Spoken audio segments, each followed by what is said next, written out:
November 13th, Wednesday. This marks actually, I think, our 12th month of meetings for council. So congratulations, I guess. This is sort of our first year in office. But I officially like to call this meeting of the Council of the Township of Muskoka Lakes to order. And we do not have a specific supplementary agenda. However, later on in the meeting, I'm going to be asking council to consider a notice or a motion without notice. And that is going to be relating to the hydro plant in Bala Falls. We had some information on this last month. We had a delegate come speak to us about this, and there's some more information coming to us, but we've put some pen to paper with a consideration of a motion to protect the residents of Bala, if you will. And I've got some more information on what's going on there. Those people who saw my video update, we have a little bit more information on that. So that'll come later on in the agenda, but I just wanted to acknowledge it should be technically part of our supplementary agenda. I'll ask if there's any disclosures of interest around the table. Seeing none, that's great. We have a couple of invited delegations today, and the first of which is from our Muskoka Algonquin Healthcare. And Natalie and Terry, I think the two of you, I think Phil was supposed to join us but didn't. But we will turn it over to yourselves, and I think that microphone should be on. Can you hear me? The floor is yours. Yeah, fantastic. And we'll just get the lights maybe on our overhead projector so that we can see the screen a little bit better. Someone will grab that. Thanks, Cheryl. Over to you. Thank you, Natalie. Thank you for the opportunity to present to you today. We've been visiting all the municipal councils. Unfortunately, my board chair is not able to join us today, but I have Terry with me, Terry Shields, who's our CFO, and he'll be doing part of the presentation. And I'm Natalie Bubela, and I am the CEO of the hospital. In June, our board approved MAC's latest strategic plan. It's a forward-looking plan of action and a roadmap for the future for the hospital. And I think what's really important to stress here is that this plan was developed as a result of very extensive engagement with hundreds of people. And I believe it does reflect the voices of our patients, our family members, and our care providers. And as a result, it's a very robust plan moving us into the future. We clearly have, as most strategic plans would have, a mission, vision, statement, and you can see we have also depicted our values and behaviors. As we adapt to the changing landscape of healthcare in Ontario, I think the board of, I can speak for the board of directors to say that they're very proud of this plan because they feel that it will really help us be nimble and be able to adapt to some of the changes that are coming. But it also does support what we believe is very necessary for future success for healthcare and for the acute care in Muskoka, to provide an integrated approach and work very carefully and closely with our partners out there. If we could put the next slide on. As you may be aware, MAC did receive the highest level of performance excellence in meeting the requirements of the accreditation program. Every 4 years, surveyors from Accreditation Canada, which is an independent organization, will come and visit organizations and assess them against about 2,400 standards that are leading practices across Canada. They also do surveys internationally as well.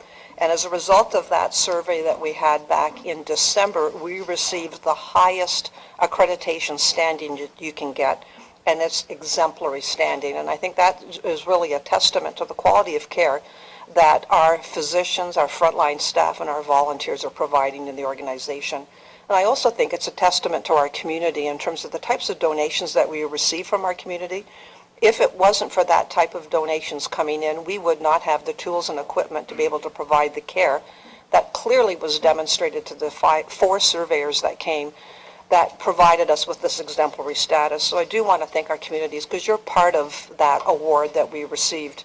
You may notice that each of the hospital sites now has banners on the walls, hopefully very clearly depicted so that people can see it when they come in. That does state that we've received exemplary status.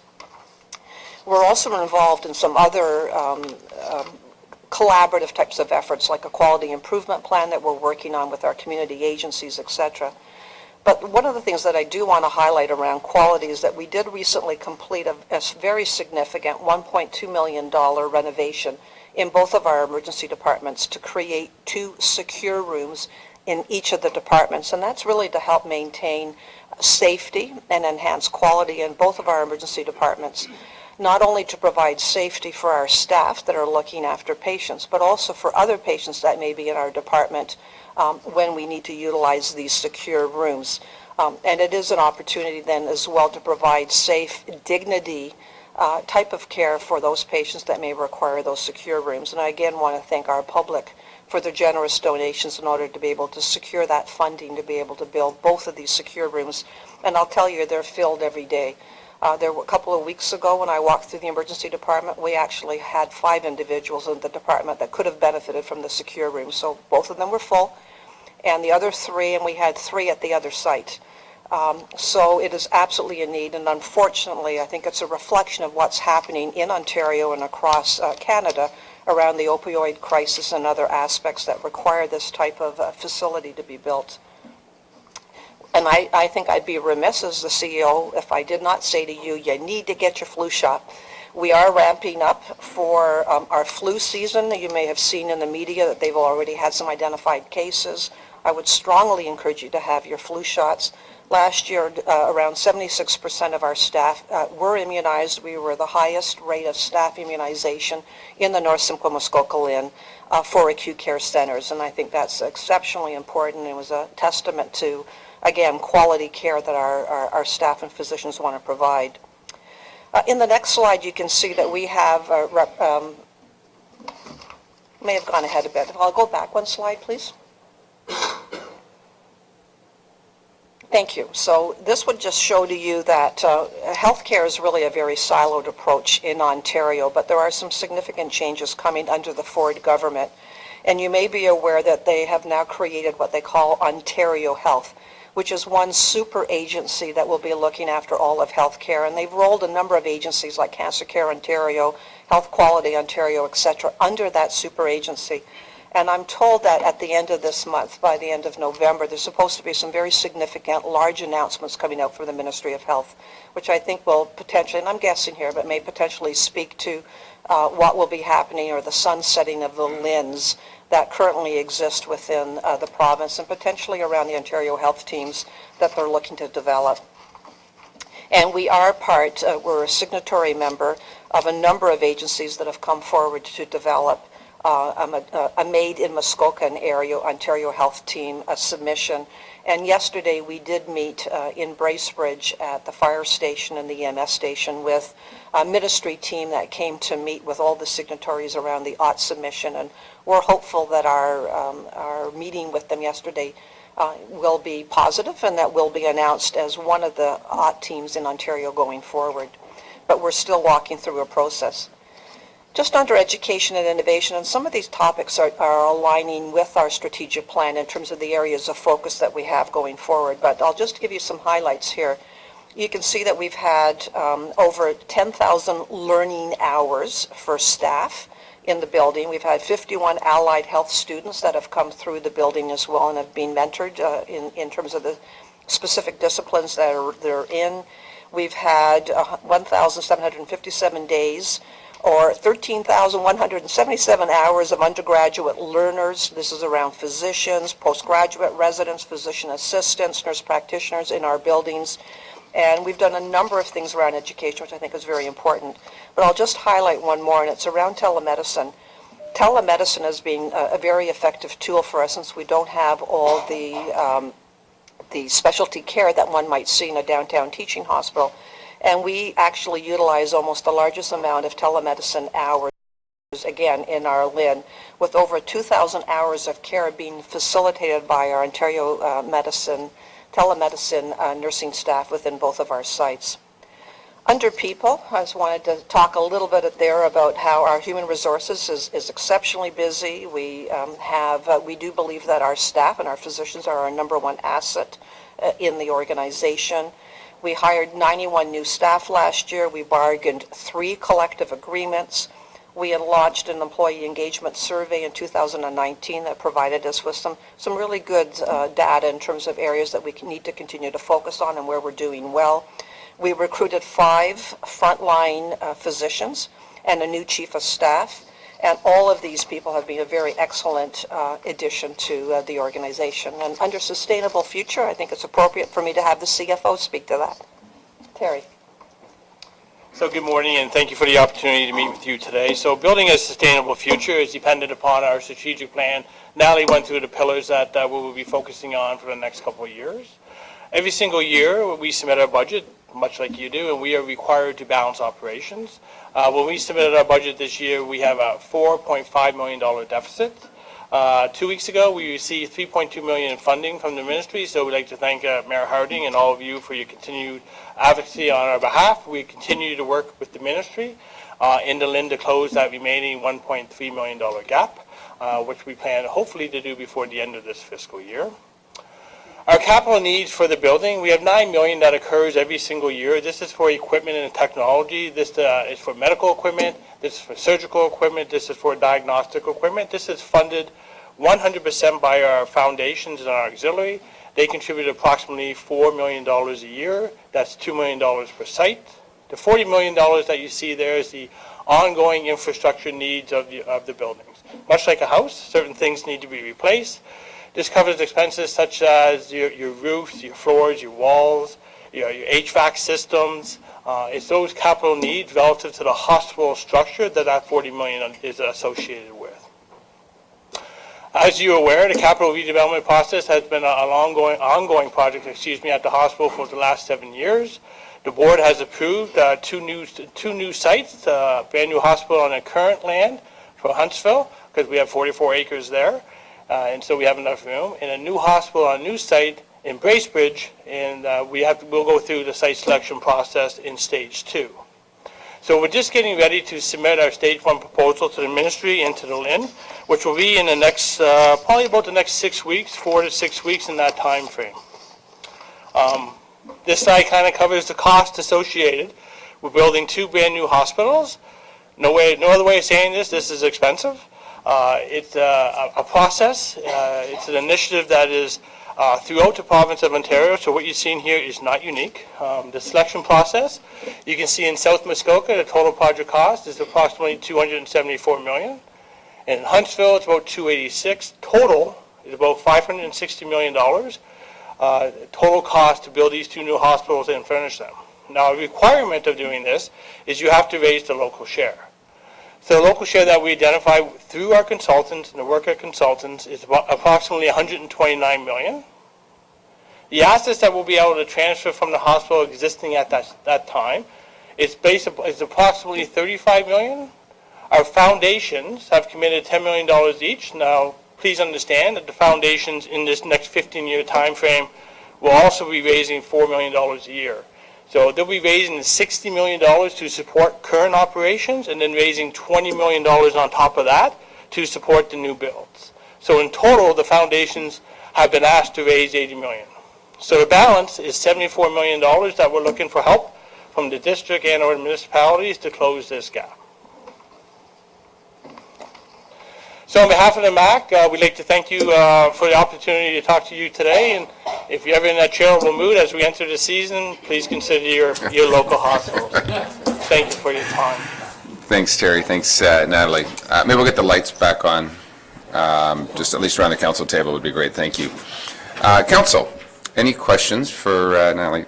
Councillor Bridgman. Through you, Chair Harding. I'm just curious, is the funding model the same throughout Ontario? Like we're down to, no, for for the sharing part. Like, are we under the same formula as downtown Toronto? Yeah. Even though we're rural? Yes. Okay. The expectation around, so approximately 90% of the capital build, so the actual building, bricks and mortar, is covered by the ministry. The other 10% is an expectation to be raised by the local community. On top of that, though, is the furnishings and equipment and other aspects that the ministry doesn't cover, which adds up to that $75 million. You're welcome. Anyone else? Councillor Zavitz. Thank you, Chair, through you. I read yesterday an editorial on this very subject, and it extrapolated the $75 million, $80 million you just indicated, out to some 130 million by the time it's required in 2034. Was it a year that was thrown out? Can you speak to that? I mean, is it 80 million? Is it 75 million? Is it 140 million? So as we stand here today in today's dollars, the amount that's needed locally is $75 million. As you look into the future, will there be escalation? Yes, possibly. But also in the report that's posted on our website, 5.6 is the section to be exact, you will see that the cost consultants are also telling you that the project cost, in their experience, most likely will come down the closer you get to build. So there's contingency there. There's contingency on the furniture, fixtures, and equipment. There's contingency on the amount that the foundations are proposing to raise at this time. There's also contingency upon the assets that can be transferred. So we have contingency on top of contingency on top of contingency. So as I sit here in front of you today, do I think the 75 million is fair? Yes, I do. However, we're in stage one. Okay, this is a 5-step process, and it's going to take time as we go through this. And every single time we go into the next stage, these numbers will again be refreshed. Okay. Anyone else? I would just add that the Thanks, Shirley. Hanscom report, the cost consultant report, is on our website, and we will have an updated one that we'll be also putting on our website as well, so you can look at a comparison. Okay, thank you. And just for council and those in the audience today, I think Natalie's well aware of this, and Terry through my discussions on the group. There is consideration and discussion at the district for some support. There's lower tier resolution support that we have said, hey, we understand we all need to be in this game. There's always concern about double billing, so to speak, and 36 cents on a district dollar to us. For the same token, Georgian Bay would never use either of these two hospitals. But if it goes again on a district levy, potentially. So we are around the district table in particular, talking about if there's funding from the district, how do we not double count? How do we ensure that it's not just at a 36-cent dollar to the Township of Muskoka Lakes at the end of the day? Obviously, yes, we're going to contribute towards this, but how do we balance that financial impact? And just edification for our own council that we are not necessarily agreeing to say we're going to put $5 million on Township Muskoka Lakes and all lower tiers, and then there's another $50 million left on the upper tier, of which we're going to spend, again, 36 cents on that $50 million dollar. So, okay. Thank you. Thank you. All the best, and thank you for having us here today. Thank you very much. We've got some other business. Our next delegation is scheduled for water quality at 9:30, so we can probably just do a little bit of admin stuff, I think. And where do you want to go to? Some reports. Why don't we do some reports in some minutes? I'll go to our two chairs. First of all, let's go to, I'll go to Councillor Zavitz first of all, as our General Finance Committee typically comes first. Councillor Zavitz. Thank you, Chair. This is a report on the October 17th General and Finance Committee meeting. These are the highlights. The YMCA Muskoka delegation started the meeting with a presentation of their program highlights on impacts and awareness, women's challenges throughout Muskoka. Excellent work, and of course, thank you for a great update on your most necessary work. Moving on, we were invited to the inaugural Muskoka Earth Festival in Bracebridge, May 30th, 2020. TML would profile its efforts to reducing our carbon footprint in this, a festival moving from talking to action on the four top carbon producers: transportation, agriculture, building, and industrial. For your consideration, there was no resolution or recommendation put forward by the committee on township participation at that time. Then Public Works Director Becking presented on two Bala infrastructure concerns, specifically the outdated Bala Falls Road Bridge and the Burgess 1 Dam, where he outlined costing options for a variety of outcomes. Given a class environmental assessment is a provincially mandated requisite first step in both cases, and that these represent a $100,000 expenditure for each, you have resolutions in front of you today for consideration and action. Next, the to-be-completed spring 2020 Bala Portage Landing Park on township land adjacent to the Bala Hydro Plant was also presented by Public Works. The issue of a boulder with historical etchings and its positioning within the park was discussed and agreed as to placement at the entrance of the park. Additionally, it was tasked to staff that SREL would attend in November for more fulsome discussions where they are creating the park as a facet of their lands lease agreement with this township. Subsequently, we are now aware SREL will attend December Council on this and other matters, some of which are on today's agenda for your consideration, Council. There was also considerable discussion around the table on the 2019 swim program, deemed an ongoing TML success and a relative bargain given comparatives tabled by Ken Becking from other area swimming lesson programs. A resolution was read and carried to increase the 2020 two-week session cost from $55 to $60. Further, we decided to extend the Windermere test program for a second year. It was agreed this is an excellent program, one of very few that the township offers, for us to take a lead role in educating experienced and/or first-time swimmers in a place where the enjoyment of water is paramount. Thank you. Thank you very much. Any questions on the General and Finance Committee? Councilor Roberts. Through you, Mr. Chair.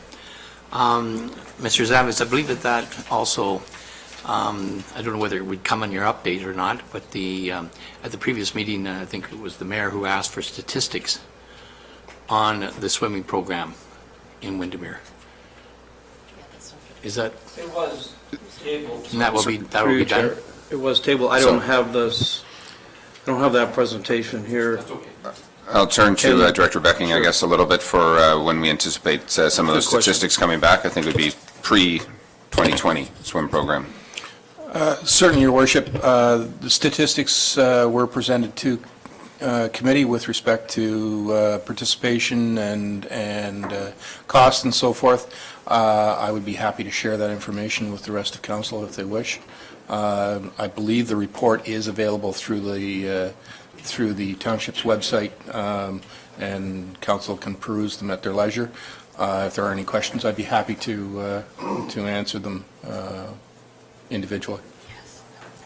Right, so I guess let me just some clarification from Councilor Roberts. I think there were some statistics initially presented in the agenda and in our General and Finance Committee. Are you looking for additional statistics specifically?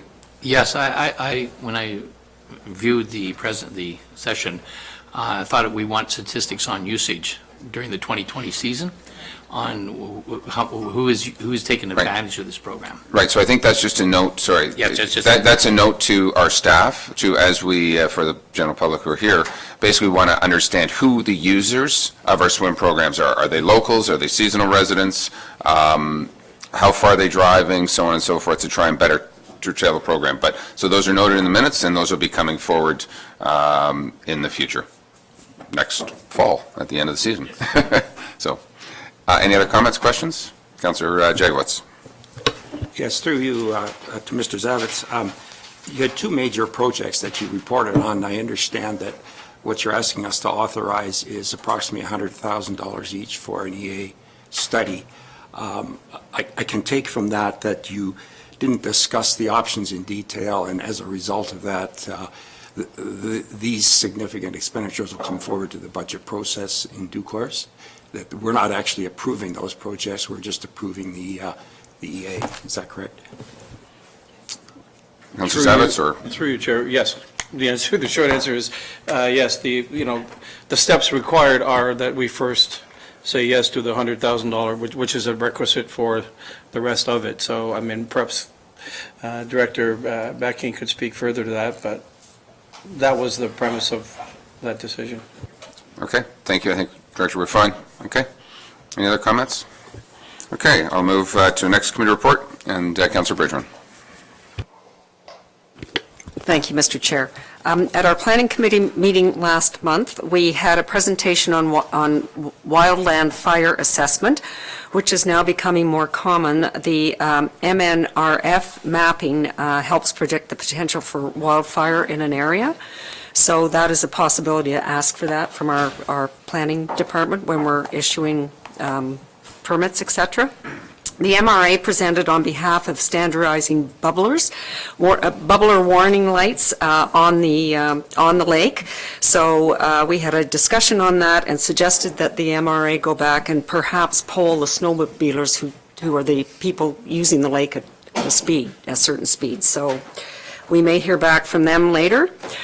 We received a report from Mr. Pink, and I think he was doing the circuit with all of the committees on the community vision for the official plan review. A discussion ensued in regard to lot coverage by any structure and/or ground covering. So we had quite a discussion on that in terms of volleyball courts, basket courts, even pathways. And I think the general consensus was this is a really important issue for us in our new official plan. And obviously, we'll have to figure out how we do lot coverage that covers everything that's not on the virgin land. And the last thing, I think we defeated a returned request for approval of overcoverage of a lot. The applicant had built many additions without permits and came back to the planning committee with renewed plans, which assumed they were entitled to 1% more coverage than our bylaws allowed. So our committee turned that down at that point. It's coming back to you today. Thank you. Okay. Any comments on our planning committee? Okay, our third meeting that we had was also that of a committee of the whole. I chaired that meeting. And in brief, for those I'm sure many people here today are aware, we had a discussion about the interim report of the Manette Joint Policy Review Steering Committee. Lots of discussion around that. We basically asked Director of Planning after that meeting to provide some details, his opinions on some of the recommendations there. And obviously some more of Manette's steering committee will be dealt with later today. So I will leave that as the highlights of that meeting. Madam Clerk, I think we can receive some minutes at this time. Any comments on any of the meetings to date? Good. A resolution moved by Councillor Bridgman, seconded by Councillor Hayes. Be it resolved that the Mayor and Council adopt and enact the following minutes and recommendations contained in the November 13th, 2019 consent agenda, and direct staff to proceed with all the necessary administrative actions. The October 16th, 2019 Council meeting minutes, October 17th General Finance Committee meeting minutes, and action items 1 to 6. October 18th, 2019 Planning Committee meeting minutes, and action items 2 to 9 and 11. And October 28th, 2019 Committee of the Whole meeting minutes, and action item 1. Any further comments? All those in favor? That is carried. Thank you. Okay. So we've done those, bunch of minutes, enactments. I think we're good. We've got about 2 minutes left. Do we want to do a quick district update? I'll go to Councillor Edwards first of all. Okay, so let's go to Councillor Nishikawa. You organized? You're in the same boat. Councillor Jagowitz, do you have your notes handy? Aha. I can speak. Usually I get caught. And I thought I did, but let me get the right folder. As you guys all find your notes, let me tell you what we did in Engineering and Public Works, if I may. But we awarded a bunch of contracts. We had actually an interesting presentation video from Riverside Public School in Huntsville that appreciated a new crosswalk and signal crosswalk that we installed there, and so the kids walking across and they feel safer. And it was just a nice repeat back that talks about some of the work of which we do. We don't always hear about the nice roads and the nice crosswalks, so it was a good circle back, if you will. The biggest topic of conversation, and probably most relevant to everybody here, would be that about our garbage, solid waste, and our bin site removal. In brief, we have 88 bin sites across the district of Muskoka. Lake of Bays has 0. We have a considerable number here in Township Muskoka Lakes. The issue, the ministry came to us and said, these are all unlicensed bin sites, and we need to deal with them. We're not just going to provide a blanket license, because the way that solid waste is dealt with, harmful for the environment at times. So they gave us a program and said, we want your transition program between now and the 2023 that all 88 bin sites are removed. What they also said, though, when they came out this fall, is that we've identified 30 of those that are near and dear to water. We want those removed by spring of 2020.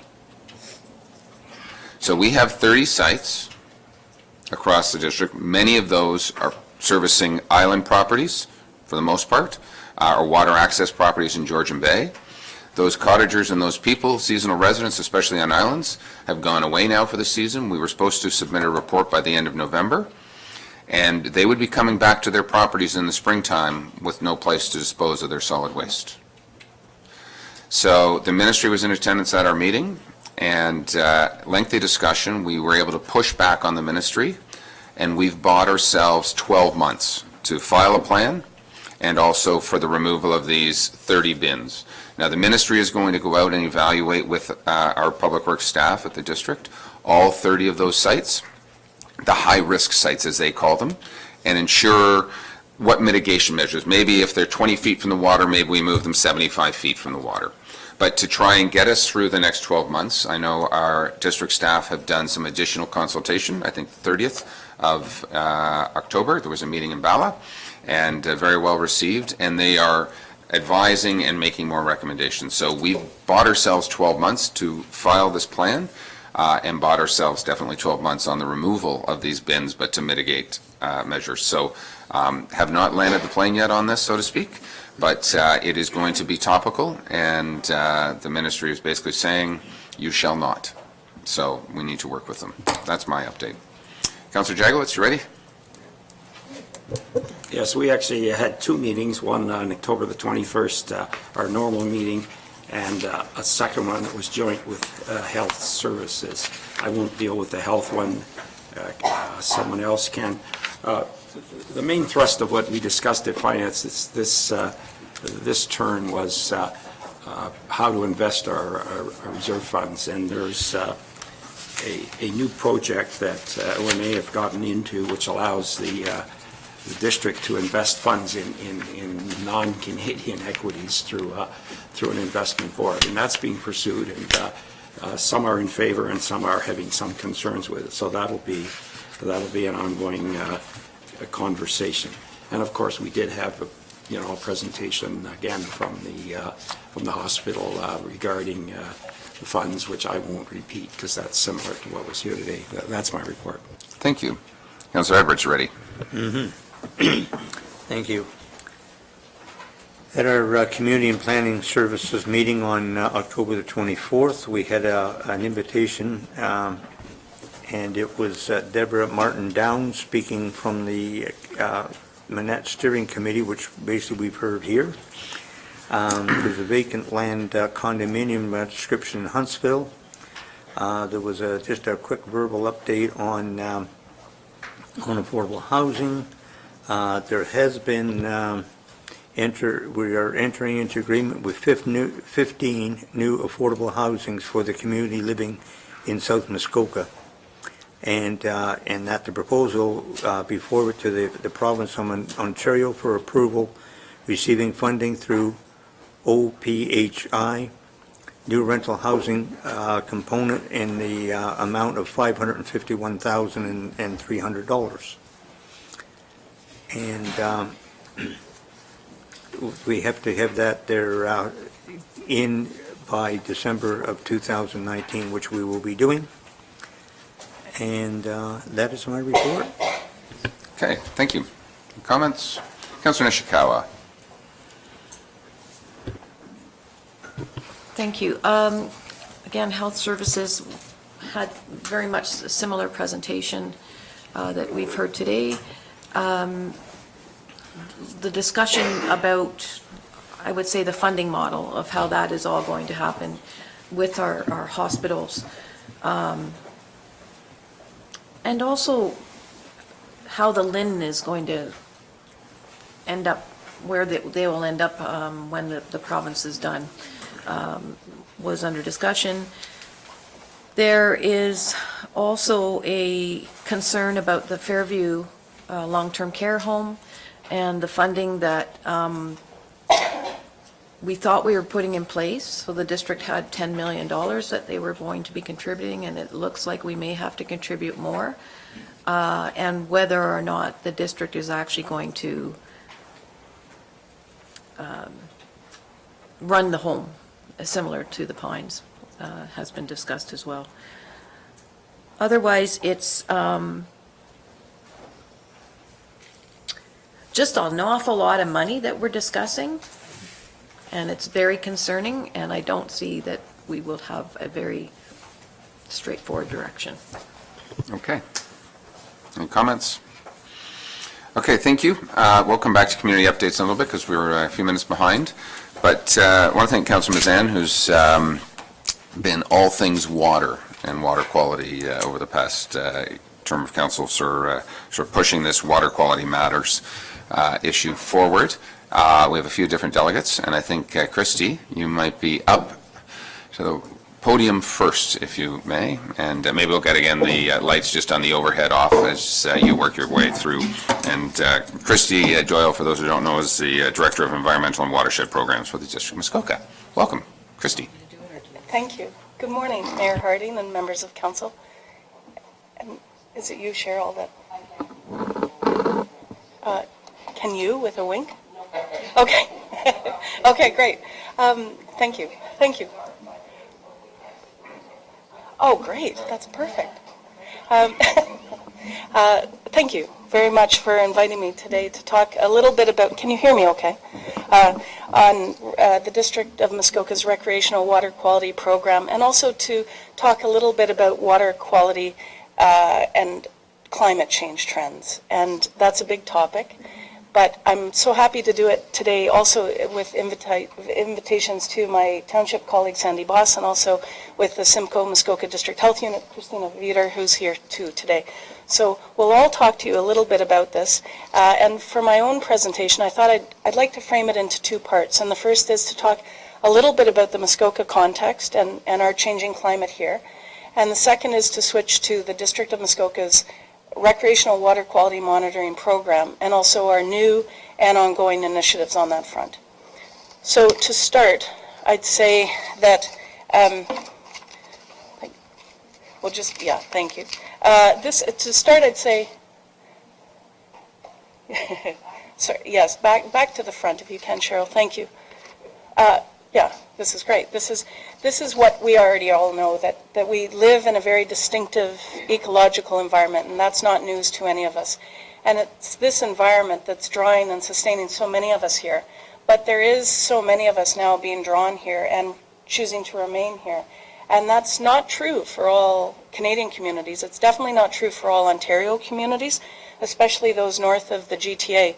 But in Muskoka, we're so fortunate to have to contend with a modest amount of growth, and with that comes the need to look at development pressures and to get the balance between environmental management proper, but also the lifestyle that we all are seeking here, and finding the balance between those two. So that's a challenge. But also... Hey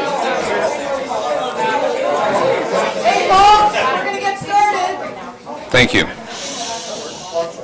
That works as well. We're going to try. We've got a busy day, as people are well aware.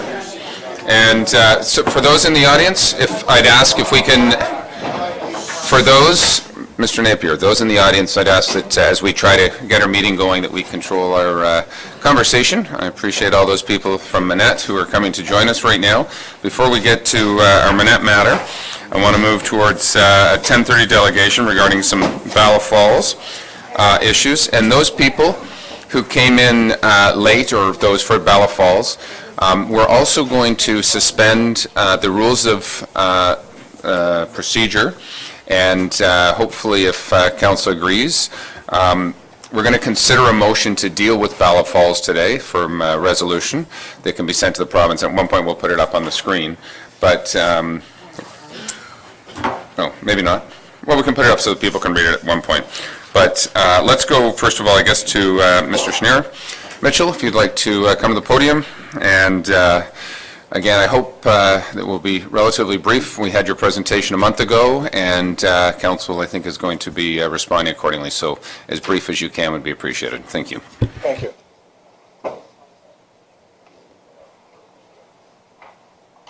So yes, indeed, I was here last month, and it was on the topic of indemnification, where we were concerned about costs the township may incur due to injuries that may happen. Slide, please. But the other point I wanted to talk about today is obstructions to boating, and that it's not only that it would be annoying, of course, to have your boating obstructed, but that there is an economic impact to that. And this is from information that the proponent has provided in their public safety measures plan. Slide, please. And what is shown by what the proponent has permission to do is that they could obstruct the access to the township docks. And there are these 11 floating signs that the proponent has permission to, and they've got sitting there waiting to be deployed. And the concern is not only that these floating signs would obstruct boating, but it could actually sort of capture people so they can't even get away from the signs. The other concern is that it would impact the ability of Perks Place, a local business, to deploy their docks and therefore to rent boats. And whenever these things happen, there's always a multiplying effect. That is, if Perks Place can't rent boats, well, then they're not going to sell fishing licenses, and they're not going to be able to hire summer students. Then people may not stop in Bala and stop at a restaurant. So there's a multiplying effect, and that is the concern. You would expect that Transport Canada's Navigation Protection Program, which is the office that is in charge of this, would be protecting navigation, and yet they do not appear to be doing that. And more than that, they only have a mandate for marine navigation. They don't care about Bala's economy. So it's up to you, it's up to the township to speak up for itself if some impact to navigation has a resulting effect, for example, on the area's economy. Slide, please.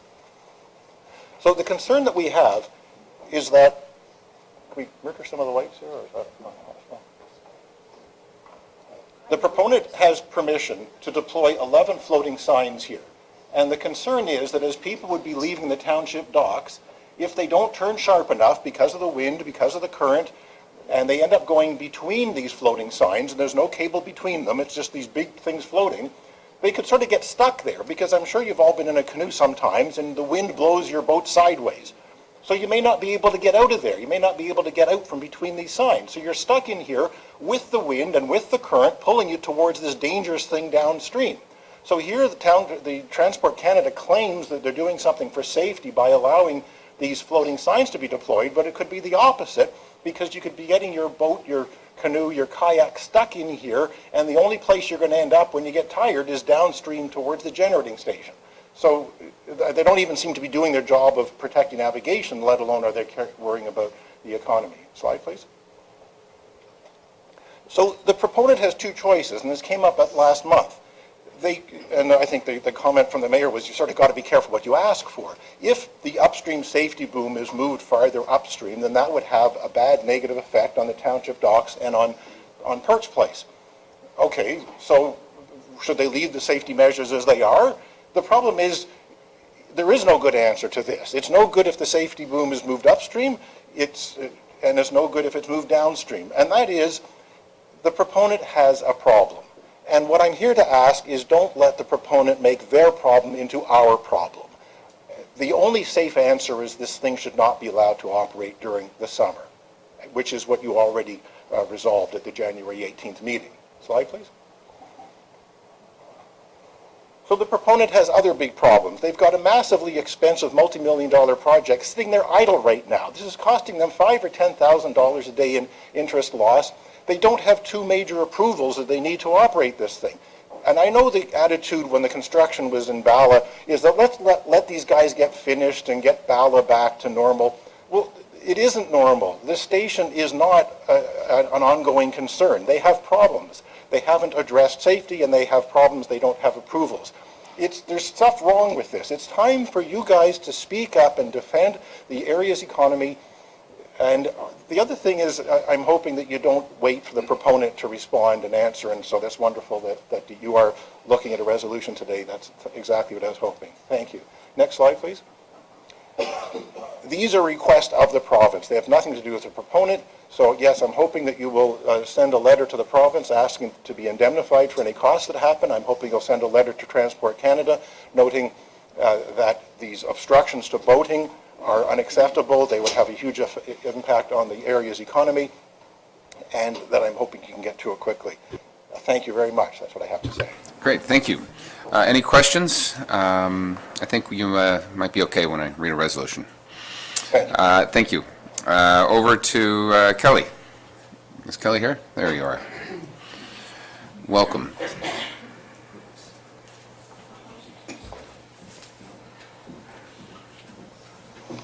Hello, my name is Kelly Purkis, and I am here today to represent Perks Place on behalf of my father, Bill Purkis.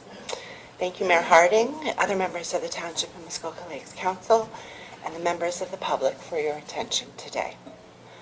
Our business location on Lake Muskoka, immediately adjacent to the North Dam, and I think there are a few photographs that my dad did send to Cheryl, has been serving Muskoka recreational tourism industry for more than 100 years. Clients access by land and by water. We have more than 160 feet of dock space for our operations. No other business on Lake Muskoka provides the wide array of services offered by Perks Place. We are unique and recognized as part of Muskoka's heritage by the Architectural Conservancy of Ontario, as well as Muskoka Lake's own Heritage Committee. In light of the extreme new danger to public safety caused by the operation of this new power plant, Perks Place is seriously concerned about the safety of our customers, the public in general, as well as the viability of our business and Bala's economic life in general. Perks Place provides an amazing array of services to the traveling public, as well as local and seasonal residents, including hunting and fishing licenses, topographical and hydrographical maps, boat sales and rentals. A huge part of our business operates right from Lake Muskoka. We rent and sell fishing boats, canoes, kayaks, stand-up paddleboards, wakeboards, pedal boats, towable tubes, and ski boats. Fishing tackle, obviously, and a huge assortment of fishing accessories. Live bait, including minnows, leeches, and worms. Marine supplies, inclusive of anchors, ropes, bailing pipes, navigational lights, etc. Water and beach toys. We still rent movies. Not many places do. Confections, ice cream. We have a huge candy counter that generations of Muskoka residents, cottagers, seasonal residents have been coming to. Hunting, camping, and canoe tripping supplies, dock hardware, and accessories. Perks Place clients also patronize other businesses in Bala, and we source many of our products locally from Hutchings Marine, Bay Distributors, Aquaterra Maps, Bracebridge Yamaha, and others. Give me a second here. I represented Perks Place along with my mother, Jennifer Perkis, at a recent meeting with Swift River Energy on October 22nd, 2019, and received spoken assurances regarding the future of our docks as presently configured, but their website diagrams and written information denies the accuracy of their spoken words at this meeting. Perks Place emailed Swift River Energy detailing the contradictions and asking for written confirmation of what they said in the meeting. But we have not received a response, even after resending our request. In addition, Swift River Energy claims the Public Safety Measures Plan, which is actually a workplace safety plan, follows the Canadian Dam Association guidelines. But it does not, because dangerously fast tail race water would extend outside of their downstream safety boom. And finally, they also don't address the risk to scuba divers from Divers Point. Perks Place thinks Swift River Energy is not accountable to anyone, and we ask for your help protecting public safety, Bala's economy, and the viability of our business by stopping this power plant from operating during the summer months. Thank you. Thank you very much, Carol. Any questions at this time? Okay, I think we're great, thank you. Maybe we'll get the lights back on. So in your agenda packages also, and I won't get him to go through it right now, but Director Becking has, based on our last meeting, put together some more background and information regarding the hydro generating station. But I'm going to jump ahead, and I think I can answer probably a number of questions. So the first thing I'm going to ask is I have a resolution moved by Councillor Nishikawa, seconded by Councillor Zavitz. Be it resolved that Council dispense of the notice of motion requirement for a motion regarding the North Bala Falls Hydro Project. This would allow us to put a motion on the table and vote on it. And I'll turn to the council. All those in favor? That is carried unanimously, Madam Clerk, and to the public. So, one of the things that the public and those people who delegated today need to understand that we are and have been a listening council. We do respect what's gone on in Bala. Many of the things have been out of our control. We have countless township resolutions, district resolutions to try and protect lake levels, protect a number of things. What became very evident this summer, though, and thank you to Mitchell for providing it, is the information that the plan that we were all told is quite vastly different than what they're showing today. And it does have definite economic impact to Perks Place and also to our public docks. When I've got to navigate a bunch of floating buoys to come in, it really has some negative impacts to the economy of Bala. We do know that our water levels are paramount and that this spring, the devastating floods are concerns. So I'm going to go right ahead and read this resolution. Council's been provided a copy at this time, but just so that you can understand, and I think we've ticked off all of the boxes. There was a question, do we do this in a couple of resolutions? But I think we want to do it as one and let the province, let all the various ministries deal with the issues at hand in Bala. They may choose to accept some, but not all. So I have a resolution moved by Councillor Zabit, seconded by Councillor Nishikawa. Whereas the Township passed Resolution 24-18-119 and continues to be an unwilling host to the Bala Falls Hydro Generation Station. And whereas in the spring of 2013, 2016, and 2019, the Township experienced record flooding, causing hundreds of millions of dollars of damage to many of the properties on Lake Muskoka. And whereas the Muskoka River Watershed Management Plan requires updating to address the impacts of climate change. And whereas municipalities in Muskoka have urged the province to initiate an update of the Muskoka River Water Management Plan, as evidenced by council resolutions in 2013, 2016, 2017, and 2019. And whereas approximately 90% of the Muskoka watershed exits through Bala and are controlled by the two control structures or dams there. And whereas the province has and currently operates the two control structures or dams in Bala. And whereas a private company, Swift River Energy Limited, has constructed the Bala Falls Hydro Electric Generating Facility upstream of the North Channel Structure Dam in Bala. And whereas the operation of the Bala Falls Hydro Electric Generating Facility will adversely affect the flow characteristics, impacting safety and the local economy in Bala and Muskoka Lakes. And whereas the province is proposing to enter into an agreement with Swift River Energy Limited to transfer operating responsibility of both control structures or dams in Bala to Swift River Energy Limited without consultation with the public or stakeholders or any of the other signatories to the Muskoka River Water Management Plan. And whereas the township has no assurance that the control structures or dams will be operated by Swift River Energy Limited in the best interest of the public. And whereas there is no negative or financial consequence for Swift River Energy Limited for operating the control structures or dams contrary to the interests of the public. And whereas the environmental study report addendum dated October 2009 prepared by Hatch Limited and prepared for Swift River Energy Limited, identified that the operation of the Bala Falls Hydro Generating Station would negatively impact Perks Place business due to the location of the safety boom east of the Canadian Pacific Railway line.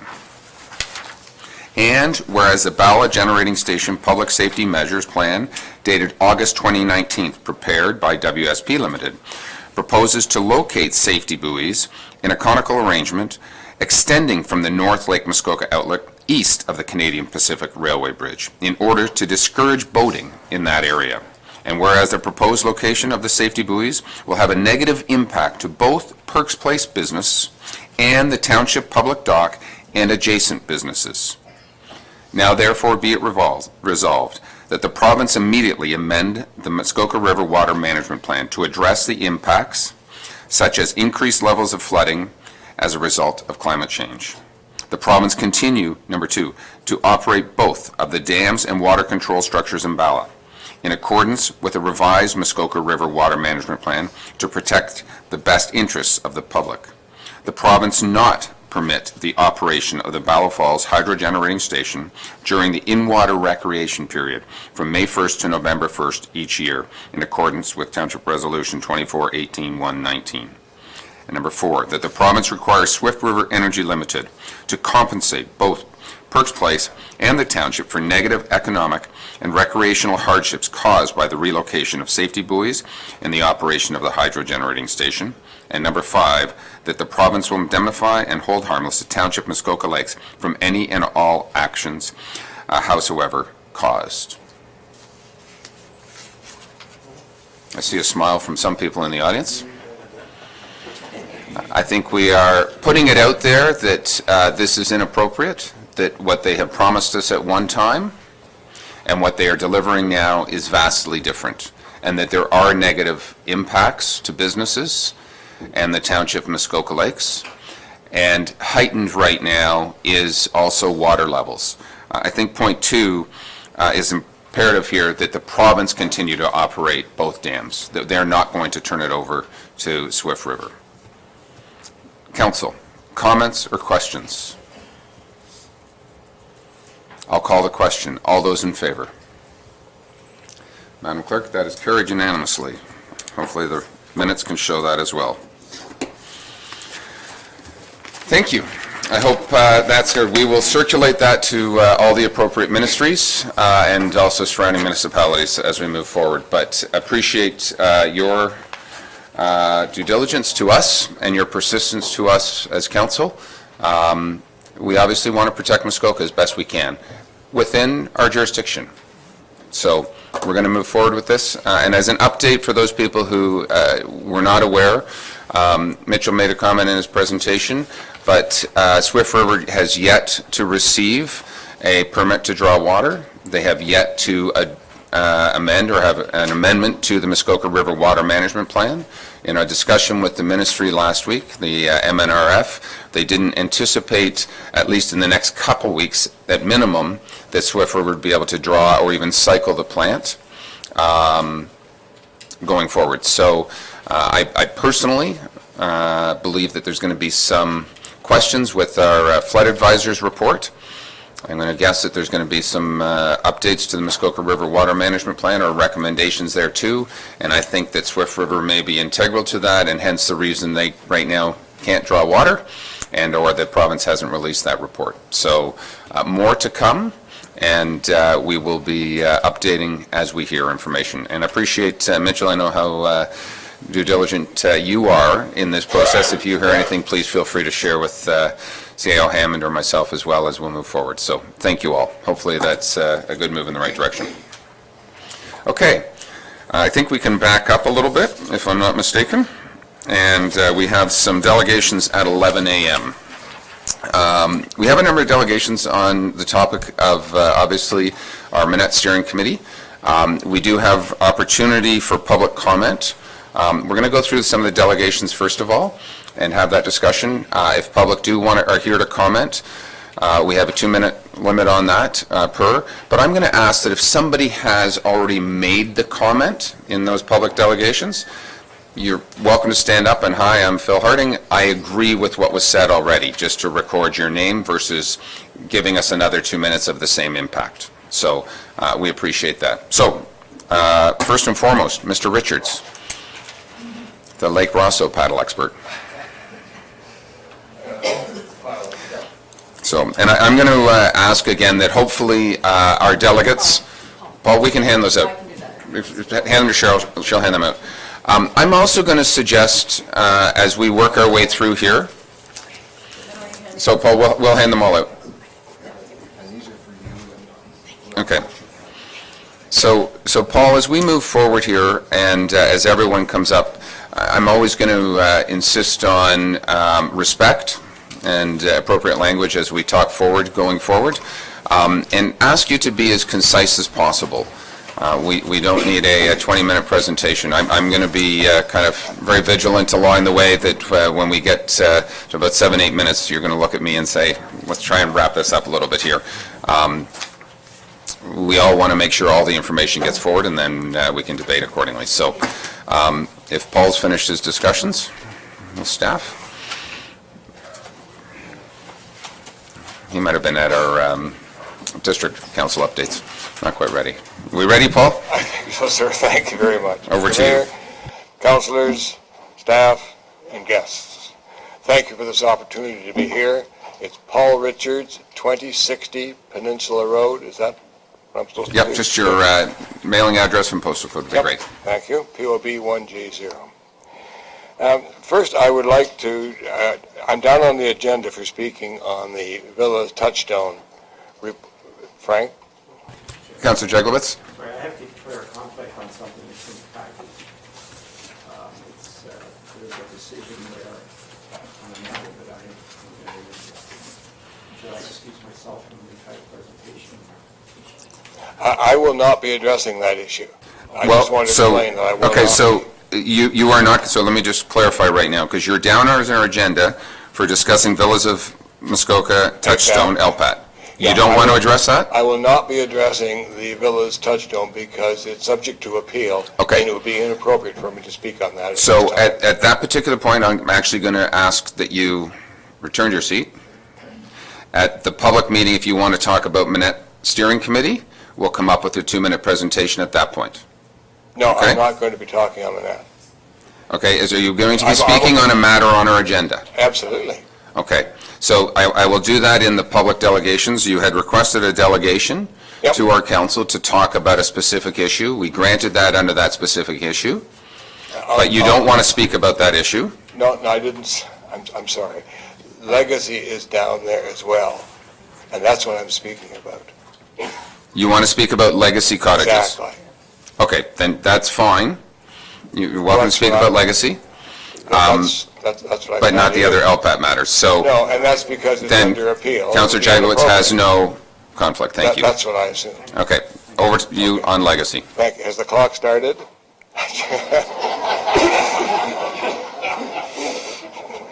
If I could just put in an aside about delegating. The present system of delegating before the agenda is out is wrong. Okay, so, Ms. Richards, I will actually say we've actually revised that system, and we've actually provided now within our agenda package the ability to speak. So that's a big change than was 6 months ago. So I'll let you go back to our Villas of Muskoka, and we're 30 seconds in. I would go to the presentation that all of the councillors have received, and I'm just going to highlight, because of time, the different issues. There is an affidavit prepared by your Mr. David Pink, which is superb, regarding the issue of residency. We're all aware that the issue in the resorts, and particularly in Legacy, which is an outstanding example, that they receive site plan approval as a resort. They get a working permit, a work order, as a resort. And after the units are completed, they are sold, they apply for condo status and sold as residences. And if I could ask Mr. Pink if you could put a picture up. Some of you are aware that... Did you submit a picture for us? Yes, it's in your package. Okay, we'll look to the clerk if we have that. We don't have an electronic copy of that, but... Mr. Pink does, and Okay. he will put it up. Thank you. Well, Sorry. we have to change some computer technology over here. Why don't you keep talking, and we'll come back to the picture. Sure. We don't want to waste your time. All right, good.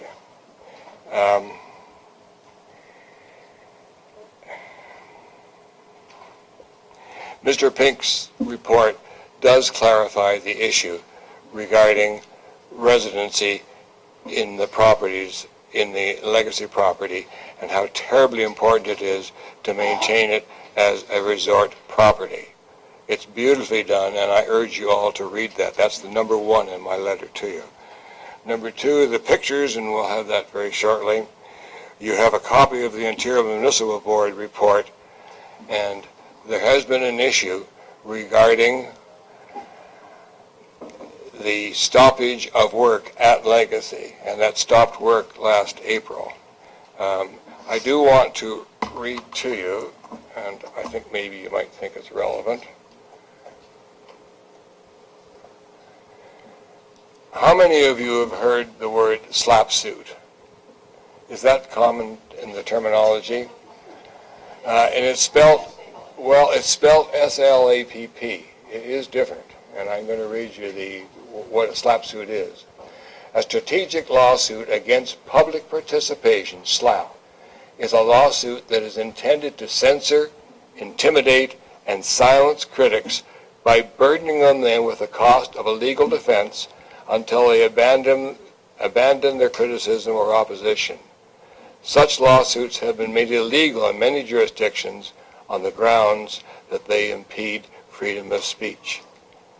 I think some of you might have been aware of what I would call a slap suit.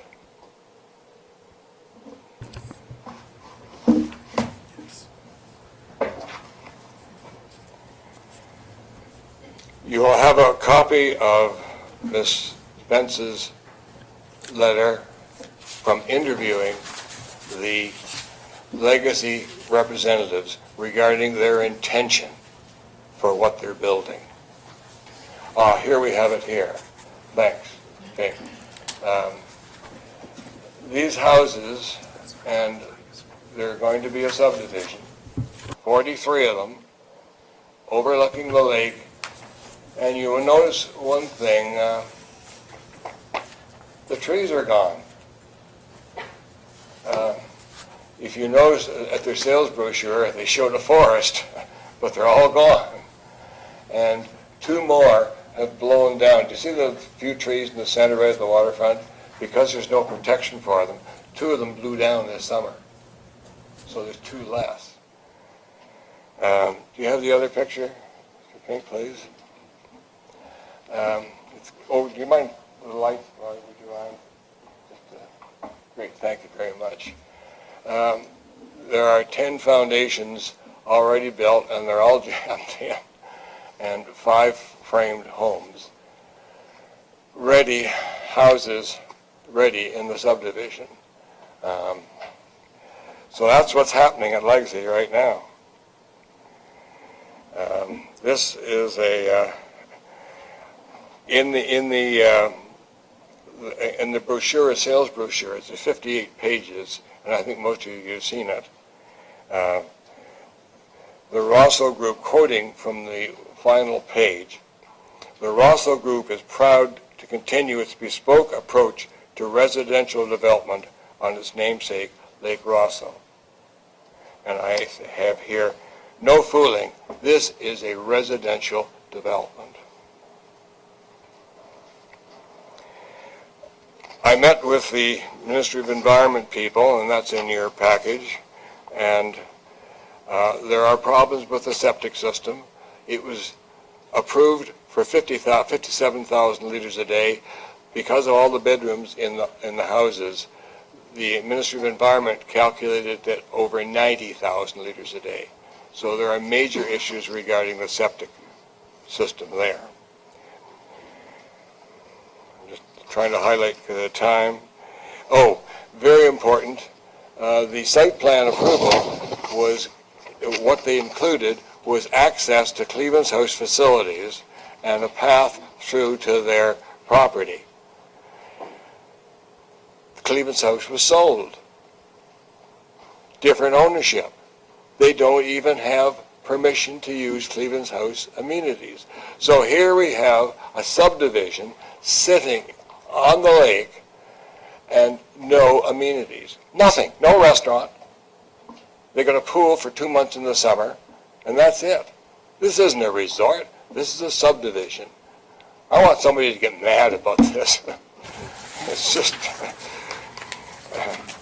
The development plan includes 9 docks with a large boathouse with only 470 feet of frontage.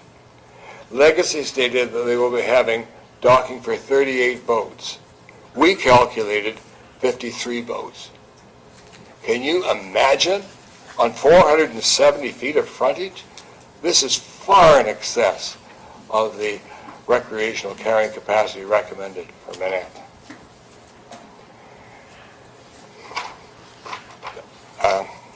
Thank you, and thank you. I hope that thought will be given to the future of Muskoka, because this is the key issue. This resort, this subdivision will decide how we proceed in the rest of Muskoka. Thank you. Okay, thank you, Paul. Council, we all did receive Mr. Richards' letter. Any specific questions for him at this time? We don't have anything on the agenda right now. Everybody good? Okay, thank you.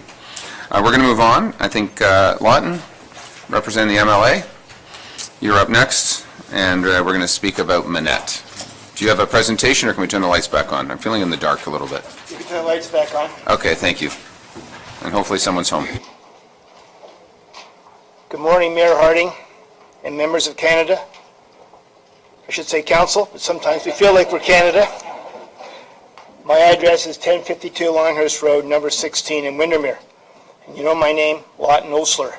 I'm here today as president of the Muskoka Lakes Association. I'm speaking to you about the Manette Steering Committee, about their return and both their interim report that was presented on the 16th of October and the 28th of October, and also Mr. Pink's report, item 8C on the agenda. First, let me say how grateful the MLA is for the work that the Manette Committee has undertaken on behalf of Muskoka.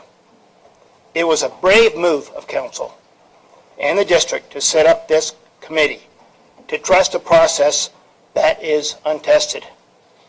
It has been a lot of work to date, and we know that they are not finished yet. But I am here today to give support and appreciation to the direction that the committee is going in. I am the first to admit that I am not knowledgeable at all about planning matters, but here's what I do know. I know that what happens as a result of the work of this committee will set the tone and direction for development in Muskoka for the foreseeable future, grandchildren, the whole works here. We have a wonderful opportunity and unprecedented chance to get this right. While Director Pink has raised some detailed questions in his evaluation of the policies, I respectfully suggest that Council should not get distracted by those details. Details are important, but Council must first debate its aspirations for the next century of development. Not tomorrow, not red tape, development for tomorrow, right through to the next century. The committee has articulated a vision for this kind of development that should occur in Manette, and this is a vision. This vision depicts what the view from the canoe would look like. Think about that. How development will be designed with a look and a feel that reflects the history of this area, and how development will be serviced, including managing for runoff to the lakes, as well as advanced design standards that address what we've heard about today, climate change. Please do not let existing policy constraints or the Ontario Building Code dictate how this development will be built, but seek out the best way of doing so to ensure that the next 100 years of Manette are sustainable. Council needs to set out its expectations for better development, and the policy and guidance will follow. We believe that the Township of Muskoka Lakes needs to embrace the intent of the policy directions and help the committee get the wording right to make them work. It is hard to write policy by committee, and this is where we respect the experience of the district and the township planners to aid in shaping workable content. The MLA has always opposed the scope and scale of development proposed for Manette. This is not the place to bring thousands of people without servicing, transportation, and docking infrastructure. Infrastructure that cannot be developed without significant impact to the environment. We support the request of the committee to repeal the bylaw for that 582-foot long dock in Wallace Bay, given that the boating study commissioned by the committee suggests that Wallace Bay is already dangerously overcrowded at times. There is such a thing as too much development. We can make this right and encourage council to take this brave step. We agree with the recommendations from the committee that Minette remain a resort village. Residential development is not appropriate to Minette. Resorts need to be resorts, not residential condominiums disguised as resorts. They are not in keeping with Muskoka's character, and they threaten the health of our lakes and perhaps the health of our towns. What impact could development in Minette have on the social and economic environments of Bala and Port Carling? In conclusion, the MLA would request the council move the policy framework along in concert with the Minette Steering Committee. Further, the MLA strongly encourages council to put in place a process that will allow the existing Minette policies to be changed through an official plan amendment before the interim control bylaw expires in mid-May next year, 2020. We have come too far not to follow the guidance Mr. Pink has outlined in his report to get this process completed within the timeline. Thank you for the opportunity to speak this morning. Thank you, Lawton. Any questions this time? Lawton, can we just get a copy of your presentation? Do you, if you already got it? Perfect. Thank you very much. Okay, Ms. Eplitz. Over to you. I'm not sure if you're... Oh, presentation. Here, there we go. Thank you.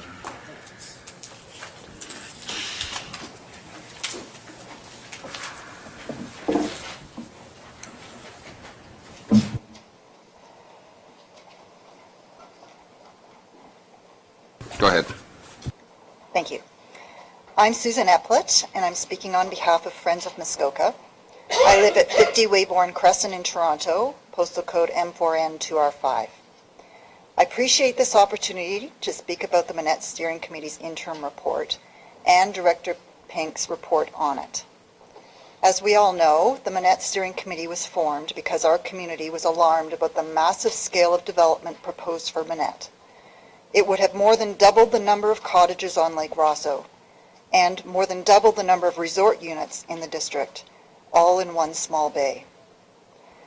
Friends supports all of the committee's recommendations and are extremely appreciative to the committee members for their dedication to this project.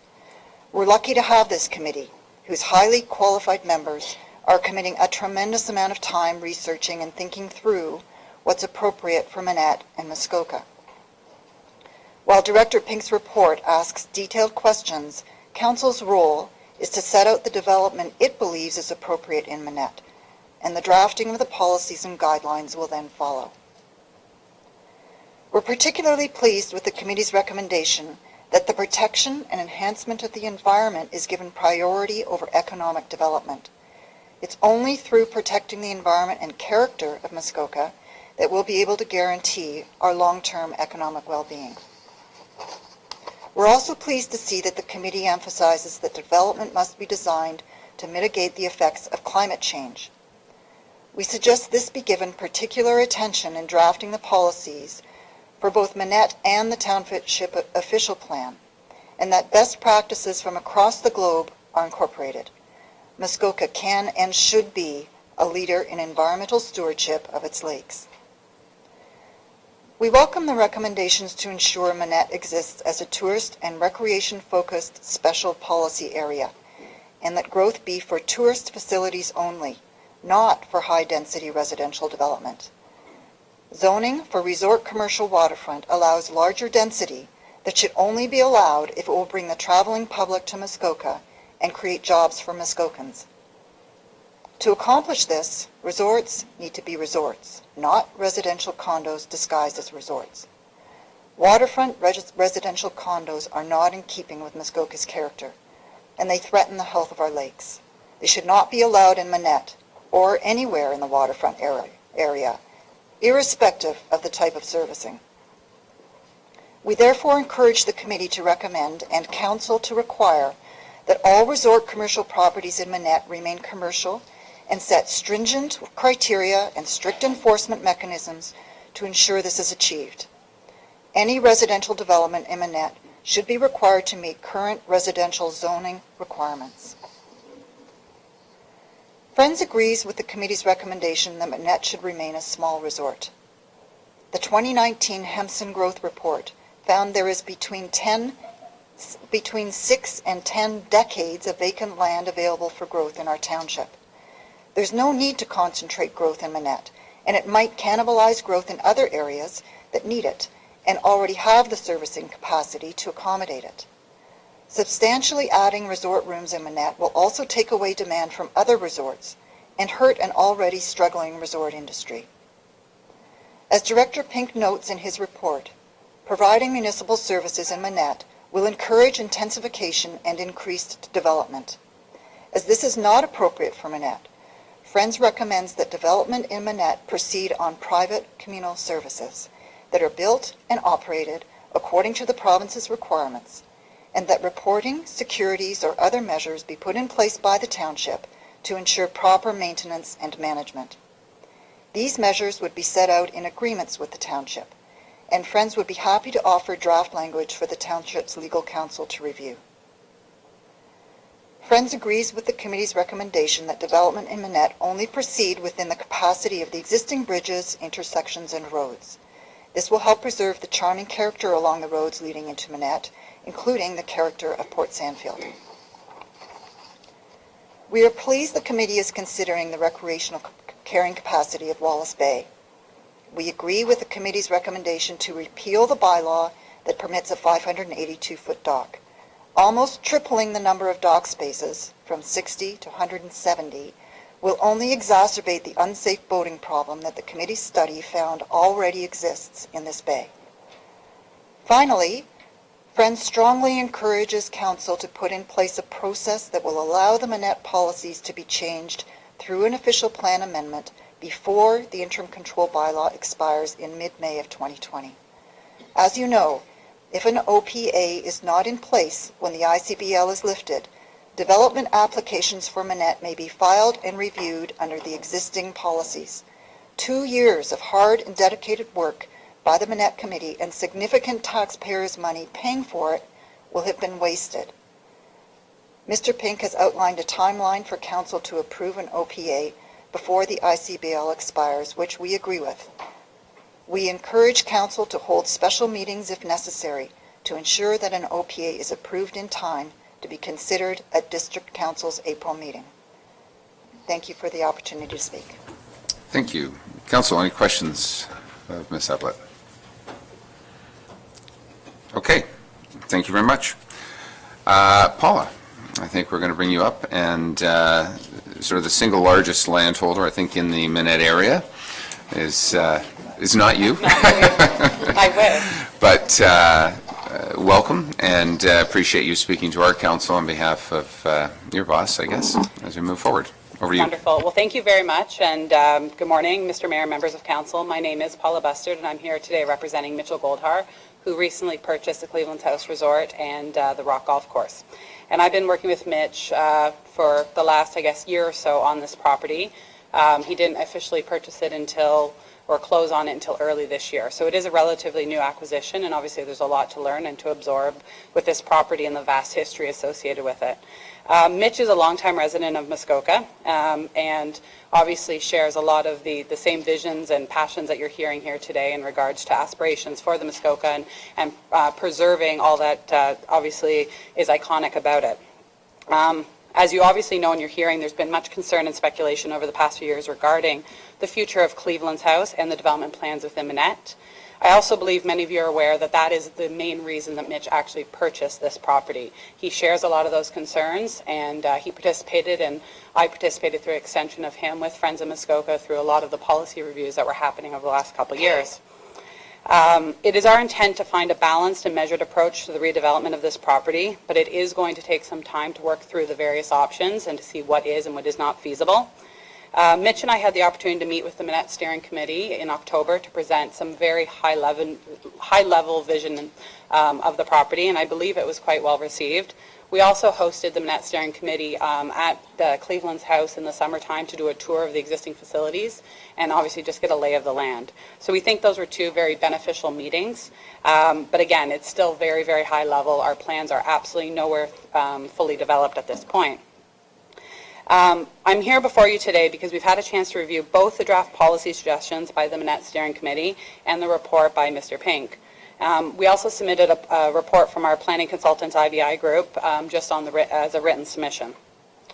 While I appreciate the work that's been completed by today by the steering committee, and we commend all of their efforts, I am concerned about the rush to modify policies without the completion of the background studies and without the opportunity for us to work collaboratively to find what is the right vision for the property and for the overall development. We have a desire to work very closely with the township, with the district, and with the broader community. And I acknowledge that to this point we haven't publicly presented anything, only because we are still in the stages of figuring it out. And to be very transparent, there is not a firm plan. We are not ready to make an application. We are not actively putting an application on right now. So that is one of the reasons that I'm here before you today, because I understand that there is a concern with the pending completion of the interim control bylaw that time is working against you and you need to rush to make policy decisions at this point.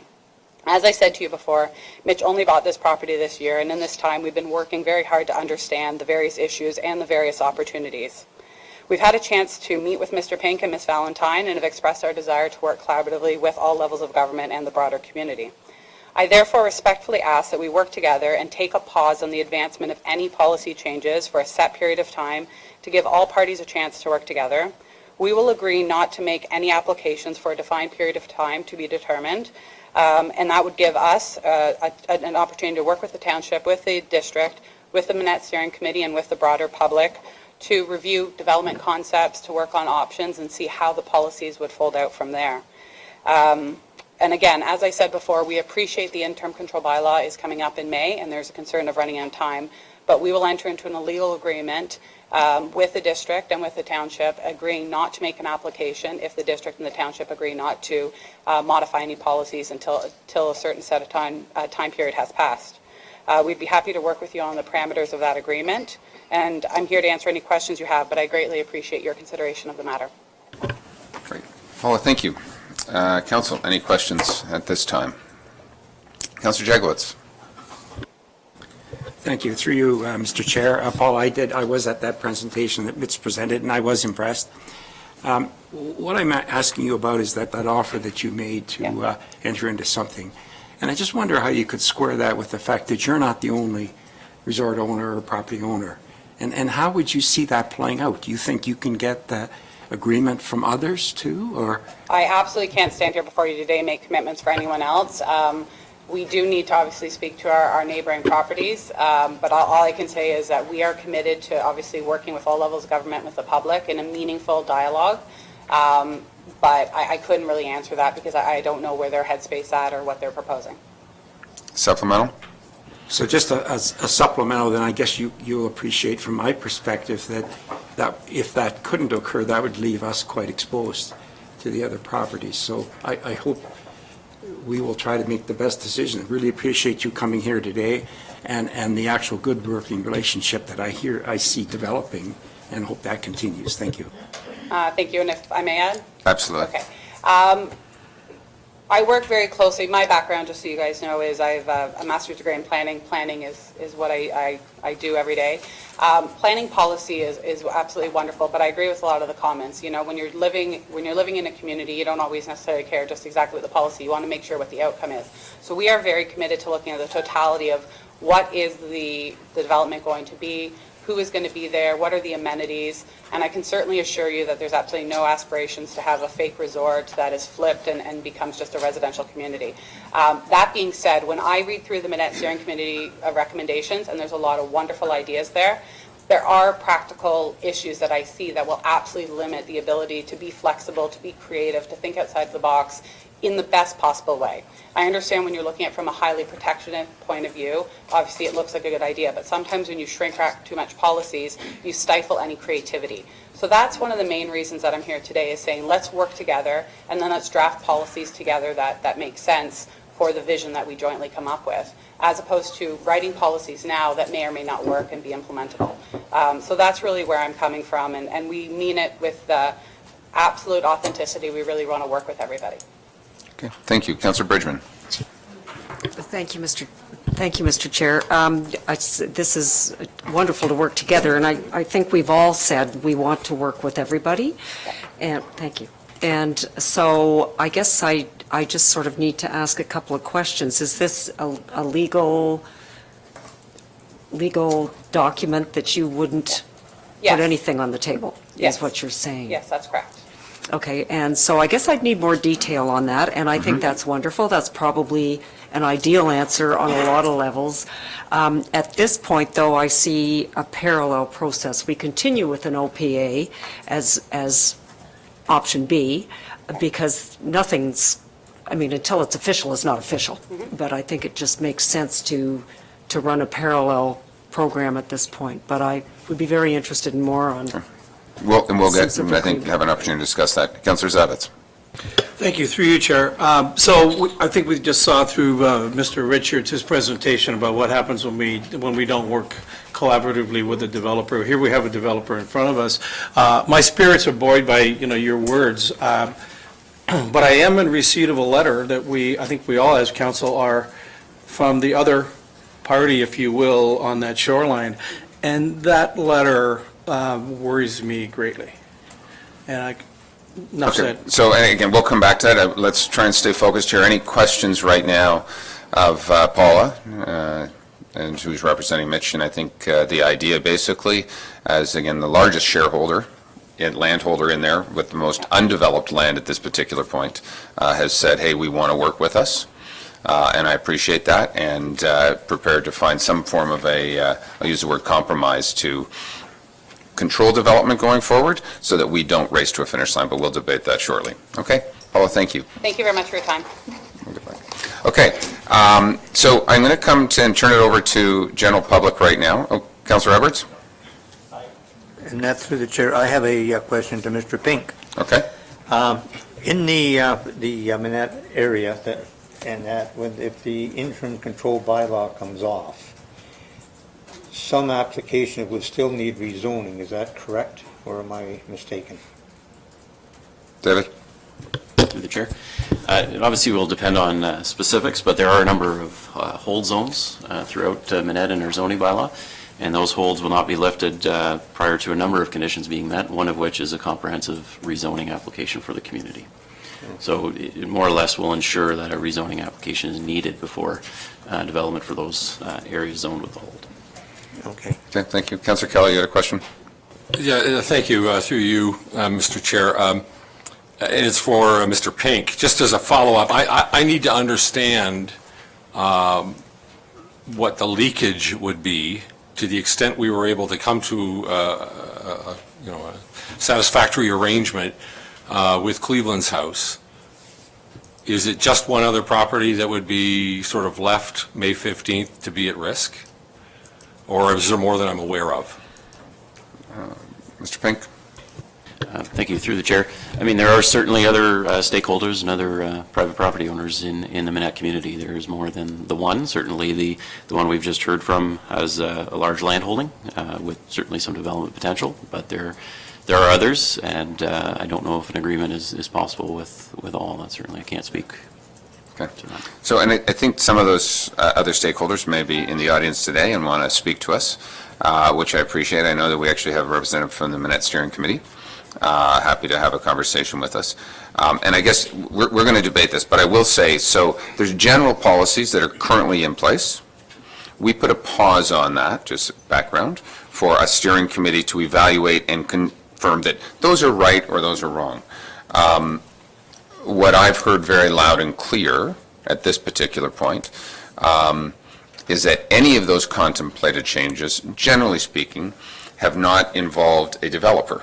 They've been our steering committee very much, but they've had some conversations really with one developer and development in there and others not. And, you know, we're going through our own official plan review, and we are engaging the public, and we're asking the public for opinions and ideas, and then we're going to start to write some policy thereafter. So I premise it at the background with understanding all of that. I do believe this council made the right choice 2 years ago to put a pause and to rethink. And I truly appreciate the work that the steering committee, Summer Valentine from the district is here as well, and also our own director of planning, David Pink, in helping understand Manette better. But I think the idea being, let's get it right. Let's not potentially rush down a road, and I think we're hearing that from everybody versus just putting what we believe is right in there. But I'm going to go and turn it over to the public at this time, and then we'll probably have some more opportunities. So if anyone would like to come to the podium, just your name and address. Oh, we got two. Are you going to do a tag team? No. Mr. Surbeck. Just name and address and who you'd be representing when you speak. And again, I'm going to limit you very closely to 2 minutes. So please be brief. And if someone else has said it, please say, I concur. Thank you, Mr. Mayor. My name is Stephen Sherback from Plantscape, Inc., excuse me, 104 Kimberley Avenue in Bracebridge. We are representing the JW Marriott today. There was a letter that was distributed to council yesterday. I hope everybody had a chance to review it. It was sent to staff. The representative of the owner of the JW Marriott, Mr. DiCienzo, is also in the audience today, and he had asked that we just review the letter briefly with council today. Mr. DiCienzo is writing on behalf of the owner of the JW Marriott, the Rosseau, to express their disappointment and concern with the process being followed through the Manette Joint Review Committee. As you obviously are aware of the process, October 16th, there was a report presented to the committee. It was reviewed at a special meeting on the 28th, and arising from this is the report that's in front of council today. The recommendations were submitted before the committee. The recommendations were submitted before the committee had not been satisfactorily vetted because the work has not essentially been completed. The professional consultants hired to do some of the works to inform this process obviously have not been completed, so it's hard to understand the policy framework coming forward without having the background, the support, the professional recommendations, bringing official plan amendment policies forward. The recommendations, if approved, would have dire consequences on the future of the JW Marriott, the resort. The development of their property was designed to be part of a comprehensive plan to create and complete a community that incorporated municipal servicing, affordable housing for employees, waterfront services for the lake community, and a limited amount of commercial development to attract visitors to the village and to service the local residents. They were built to support the existing inventory of resort properties that have been in existence since the 1800s, and the long-term policies supporting the resort village node in Manette. The resort was developed as part of this community, not as a standalone private hotel on private services. It's not a property that is remote from affordable housing for staff and with no additional facilities to attract visitors. This was stage one of a multi-stage process. I need you to wrap up in the next 10, 15 seconds, please. Certainly. Essentially, the rest of the letter is in front of you, and I think what's important to state at this point, getting a nod from the owner today, that we agree with what Paula had just mentioned to council, that there is a willingness to have a reasonable discussion with council as it relates to moving this forward. There's a disappointment that the JW Marriott has not been brought forward to the table, considering its employment and economic development implications to this municipality. If it means that further discussions are warranted, reasonable discussions with council, to perhaps, instead of rushing forward with an official plan amendment policy, that the owners are willing to listen to that, and potentially enter into a reasonable agreement with the municipality. As you're aware, there are development applications that are currently in place for some of the property. And again, that can be subject to a further discussion in moving this forward. But most importantly, to simply remove the plant from this area is going to have dire consequences and will be a serious impact to the community of Manette. Thank you. I appreciate it. I apologize for being short, but as it's open, free for all, Mike, I'm going to be a little bit vigilant in trying to do that. I think we've got the letter. Councillor Nishikawa? If you want to ask a question, sure. Stefan, sorry. Just quickly, I stood up when you said that the Marriott wanted municipal services, but in fact, it was the original owners were going to put those in, pay for them. Is that still the understanding of the hotel at this point, that they are willing to pay for those services? Like build the plant, I guess, is being a little clearer? There's a number of interesting dynamics that are happening that maybe the public and council's not aware of in terms of the location of the septic, the current system, the long-term lease that's in place. There will and needs to be discussions with the large property owner and the Marriott in terms of how this moves forward. But the whole idea is to have this temporary plant in place while the municipal is in place. I mean, that has always been the policy analysis that's clear in your plan and clear in the district's plan, and subject to discussions with the district. So it's a fundamental component of the existence of the Marriott. Okay, so it's a supplemental? The one other, you mentioned staff housing, and I didn't actually understand your statement.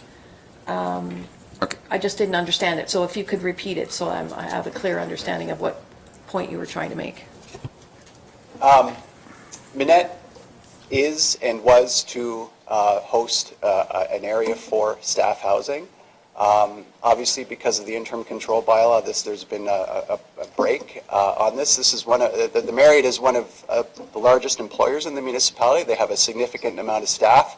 They're having a huge issue with housing property or housing the staff. So it needs to be a consideration on a go-forward basis, and also understanding the other applications that are in place to house staff.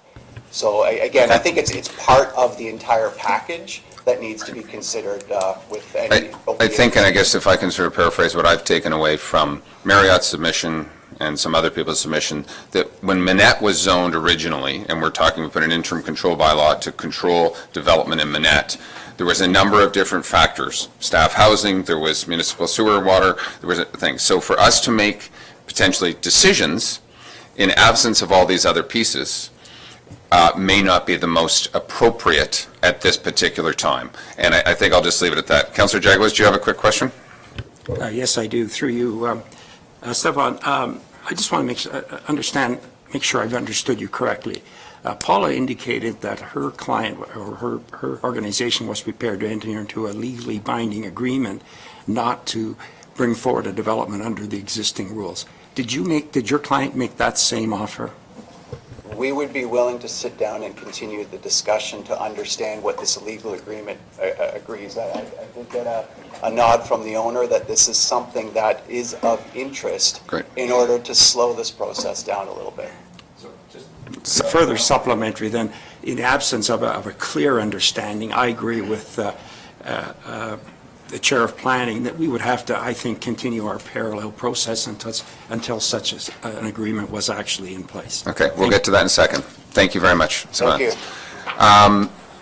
Who's next? Welcome. Thank you. My name is Ian Newell, 1043 Sagamo Boulevard, Royal Muskoka Island on Lake Rosseau in the summer, and the rest of the year at 34 Indian Trail in Toronto. I'm one of the volunteer members of the Manette Joint Policy Review Steering Committee, and our chair, Jim Lewis, has asked me to speak on behalf of the group here today. So thank you, Mr. Mayor and members of council and staff. by background for members of the public, although I'm sure everybody's pretty much up to speed, the district and township got together to create this committee to help craft a set of evidence-based, well-considered policy recommendations to, as Mayor Harding put it, get it right for Minette, because there's a lot at stake in this particular area, in this special policy area as it's currently known, and we want to make sure it's right for generations to come. So the committee was struck with a wide variety of people with backgrounds, including development, environmentalism, cottagers associations, residents, etc. And we've been meeting for over a year now on a regular basis, advancing the cause. We've put in a lot of hard work, thanks with a lot of help from staff, David Pink, Summer Valentine, and Scott Weirs from the district. We've whittled down an initial list of 150 or so recommendations down to a core list of 28 so far, and we're not quite done yet. We have more work to do. We are very cognizant of the time pressure that Council must be feeling regarding the imminent expiry of the ICVL, and we've stepped up our pace. We've been meeting twice monthly now since September. We have had the pleasure of meeting with Mitch Goldhar and Paula Bustard, and we really appreciated the time they spent with us, and we were very encouraged by some of the stuff they had to say. We have also commissioned a couple of studies, one which is the voting impact assessment, and another is an analysis of the waterfront economy so that we can better understand and make evidence-based recommendations on the business of Minette going forward. We have heard back from the voting impact assessment, and we are expecting the final results of the economic study to be ready in late December. In the meantime, we're continuing to meet. We're meeting again tomorrow and again in December. And so Jim, our chair, asked me to be here to reassure council members that we understand your time pressures. We are focused, we are progressing, and we're on pace to deliver a comprehensive and complete and consensus-based set of recommendations for early January. We also want to thank you for the opportunity to serve, and I'd like to thank the staff for all of their support in the process. Thank you. I think Councillor Zavitz has a question. Thank you. Through you, Chair, to our speaker. Thank you for your presentation. Should we as a council be doing anything right now? Well, we, as part of the preliminary set of recommendations that were presented last month, one of the requests the steering committee is recommending is to initiate a bylaw to repeal the long dock bylaw that was approved in 2007 or 2008. That's one tangible item that could be actioned. So that's before you, I believe, already. If council would give us until January to, before necessarily jumping off in one course or another, we would really like to ensure that all the work we've done has the opportunity to be taken into consideration. Okay, thank you. Councillor Bridgman. Through you, Mr. Chair. I just want to reaffirm to you also that this council is going to depend on that final report before any decisions are made. Okay. We're just in a process stage, so I just wanted to make sure that that's clear. We really appreciate it. We know we need those recommendations. Thank you. Anyone else?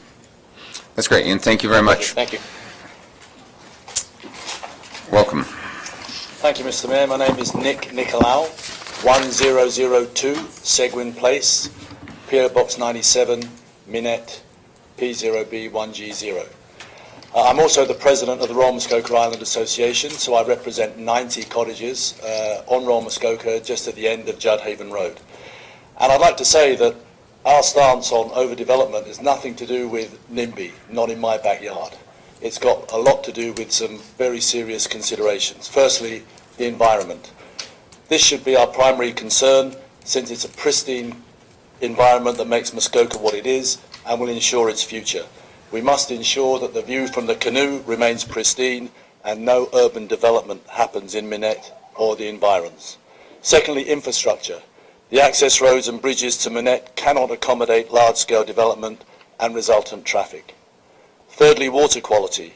Wallis Bay is one of the worst water quality areas according to the MLA Water Quality Survey, as it is. Overdevelopment would exacerbate that, as the sewage seepages from the JW Marriott has evidenced. Therefore, any new resort should have sufficient water treatment plant capacity built and certified in advance of any construction. Boat capacity. The recent boating survey in Wallis Bay showed a dramatic increase in boat traffic, which also exceeds safe capacity as it is. It cannot take more development or docks. And finally, resort development. We have no objection to the redevelopment of Cleveland House, which is an iconic Muskoka resort, so long as it maintains the same size and spirit, has adequate water treatment, and operates as a resort, meaning units are available to the travelling public whilst open for the season. We are completely opposed to quasi-resorts being built with residential condominiums and minimal use of public rental pools, since it rides roughshod over bylaw restrictions that all private cottages have to adhere to. Thank you. Great, thank you. Any questions? Okay, anyone else from the public want to chime in or offer their voice? Ashley, welcome. Hi, my name is Ashley Niblett, and I live at 1017 Judhaven Road in Minette, Ontario, P0B1G0. I'm here representing my gym. I'm the owner of Tri-Lakes Training, which is a gym in Minette. We also offer full health services as well. First, I want to address our hamlet, two main points, and I want to talk about our little hamlet of Minette and community. We have always done an incredible job of working together and supporting each other. One example of an external business that came into Minette and Muskoka was Lululemon. Lululemon was able to integrate with all the local businesses while raising awareness of what it means to be a community. In Minette, we support each other, we shop local, and we do not offer competing services. All of our small businesses in which our livelihood depends on hope that whatever gets proposed for Minette, for the development of Cleveland's House, is that it includes and supports the local community and businesses versus competing with them. I was very happy to hear from Paula and hear that she's very willing to work with all the businesses in Minette, and we hope that the development does not cause anything to happen to our small businesses.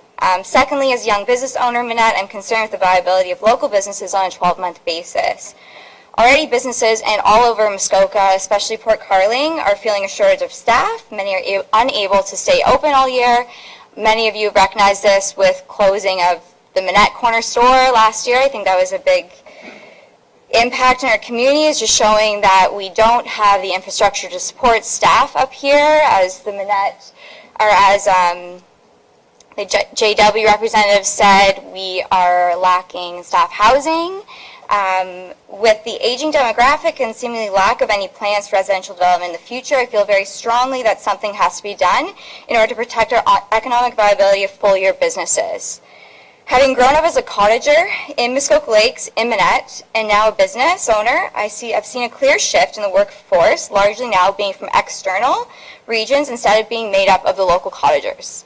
Unfortunately, today, the local cottagers are no longer, their kids are no longer being employed, they are no longer pressing for first-time jobs.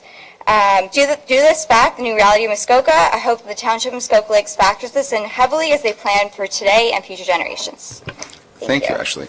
Any questions or comments of Ashley? Thank you. Appreciate it. Anyone else in the audience would like to chime in on today's agenda?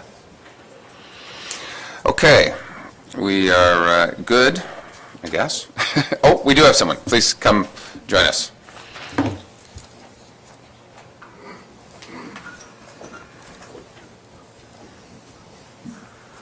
Getting in under the wire.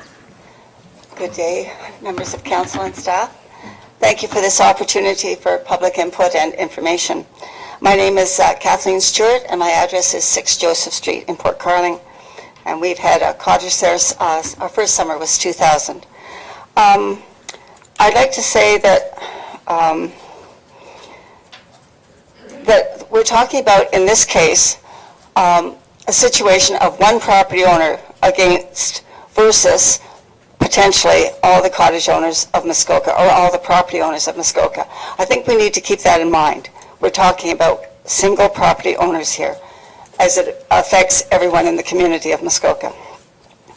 And what scares me and what I find very concerning is that this development that one of the members of the public showed us pictures of is precedent-setting or could be precedent-setting. And to me, that's quite terrifying, that we could have these situations springing up anywhere in Muskoka once, if this is allowed. We are not Oakville.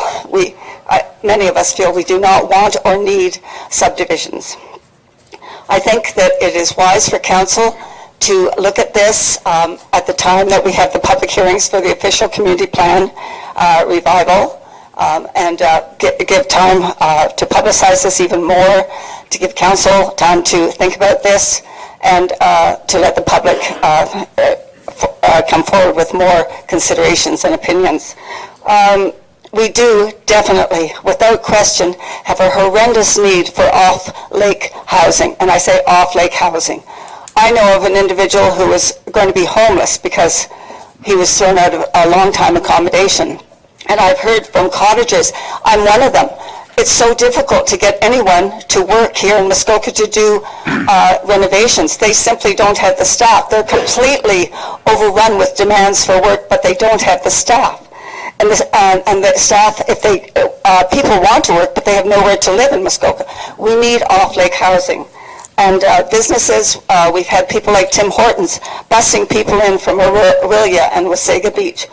And then we have the resorts. If we want to attract visitors, we have J.W. Marriott telling us about the huge problem of housing and accommodation. So I'd like council to consider those, and thank you very much for listening. Thank you very much. Any questions? I think we're good. Thank you again. Thank you. Okay, before I move on, anyone else in the audience? Put your hand up high. Okay, we're going to move on. And we do have, Mr. Pink has presented a report to council this particular time. What page on our agenda? 103, I think it is, on our agenda package. I know there are some questions. I think there's some relatively new information here today that potentially takes some of the urgency away from this. And maybe, David, you can just give us a quick overview. We know that the interim control bylaw comes off, but from what your timing was, what would happen in January, or where we need to be should additional agreement not be met? Certainly. So a couple things I can go over. Certainly the report, as council is aware, the interim control bylaw is due to expire, I believe it's May 17th of next year. Due to the urgency expressed by committee and council at the previous round of meetings, staff has suggested one approach that would meet those timelines. Certainly staff is concerned and has stressed that to the steering committee and to council, I believe, in the past, about bringing interim recommendations prior to the completion of their review and work and the technical studies. So staff has suggested that preliminary draft policies could be prepared if consensus can be reached on these directions. We could bring that back to the January meeting, at which time hopefully the Minette Committee's final report will be completed together with the background studies that they've requested, and that should provide enough time to go through the bare minimum of process, but staff would point out, as we have a number of times throughout this process, that it is not your typical process. As you can imagine, usually an application of this nature would be potentially a number of public meetings and consultation periods, specifically in the summertime, and a lot of public engagement. And to move this forward from January, possibly February as an absolute drop dead date, to May is technically feasible, although will be extremely expedited and not the typical process we would follow. So I would stress that. Staff had explored and has been trying to explore for the past year probably other solutions, and did float this idea that we've heard about with a legal agreement. We certainly can explore that, but I would stress that it has been unorthodox. I'm not aware of any other municipalities employing that. We certainly would have to consult with our legal counsel as to what that agreement would look like and the outcomes of it, and it certainly will be part of the discussions with the various stakeholders, and their input would have to be taken into account as well. The last thing I would note, I do apologize, for the oversight. But just to clarify, with respect to bylaw 2008-129, I'm very familiar with the bylaw. Actually, I believe I was the one that reviewed it in 2008. I'm happy to provide more background or speak to it. But just to correct the report, did discover that the building permit has been issued for that dock.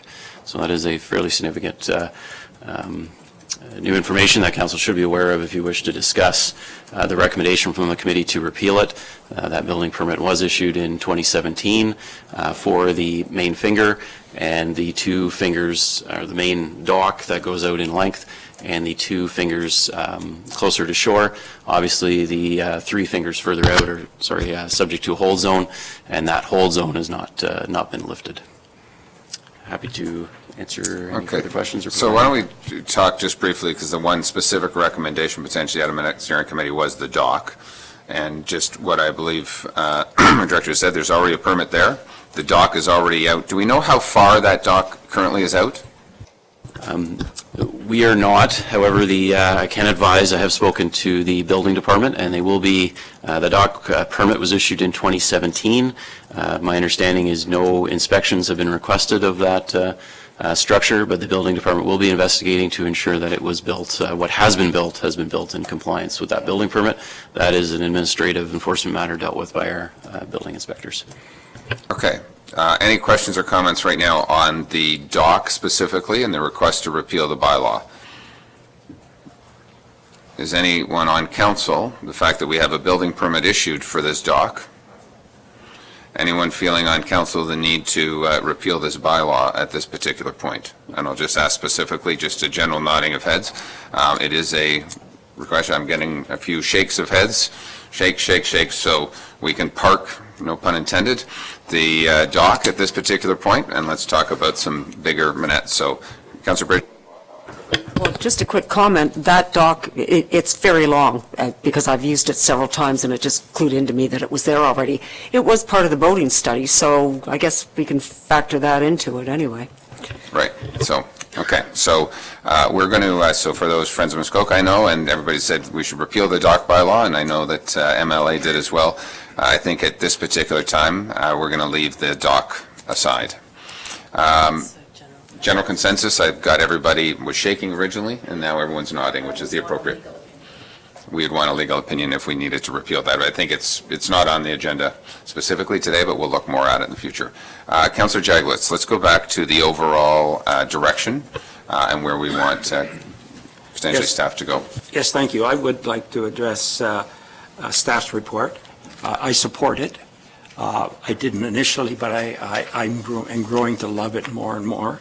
And I compliment the staff for coming up with. I think they had a difficult time in balancing a legal position and all the things, and I think David has come up with a very good approach, and I think we should support it. And as far as the comment that there's no urgency, that's not what I heard at this meeting. I heard that there were some people that said there was no urgency, but I heard others that said there were. And I, for one, would feel like I haven't done my job if I let May 17th go by without at least having a draft of an OP that we could support. Now, at the end of the day, if we can work out some arrangements giving us more time to consult with the public, and by the way, in this timetable that the director has laid out, there is time for public consultation. Not a lot, but there is. But what I'm saying is if we could arrange something to have more time, at least we would have the two options.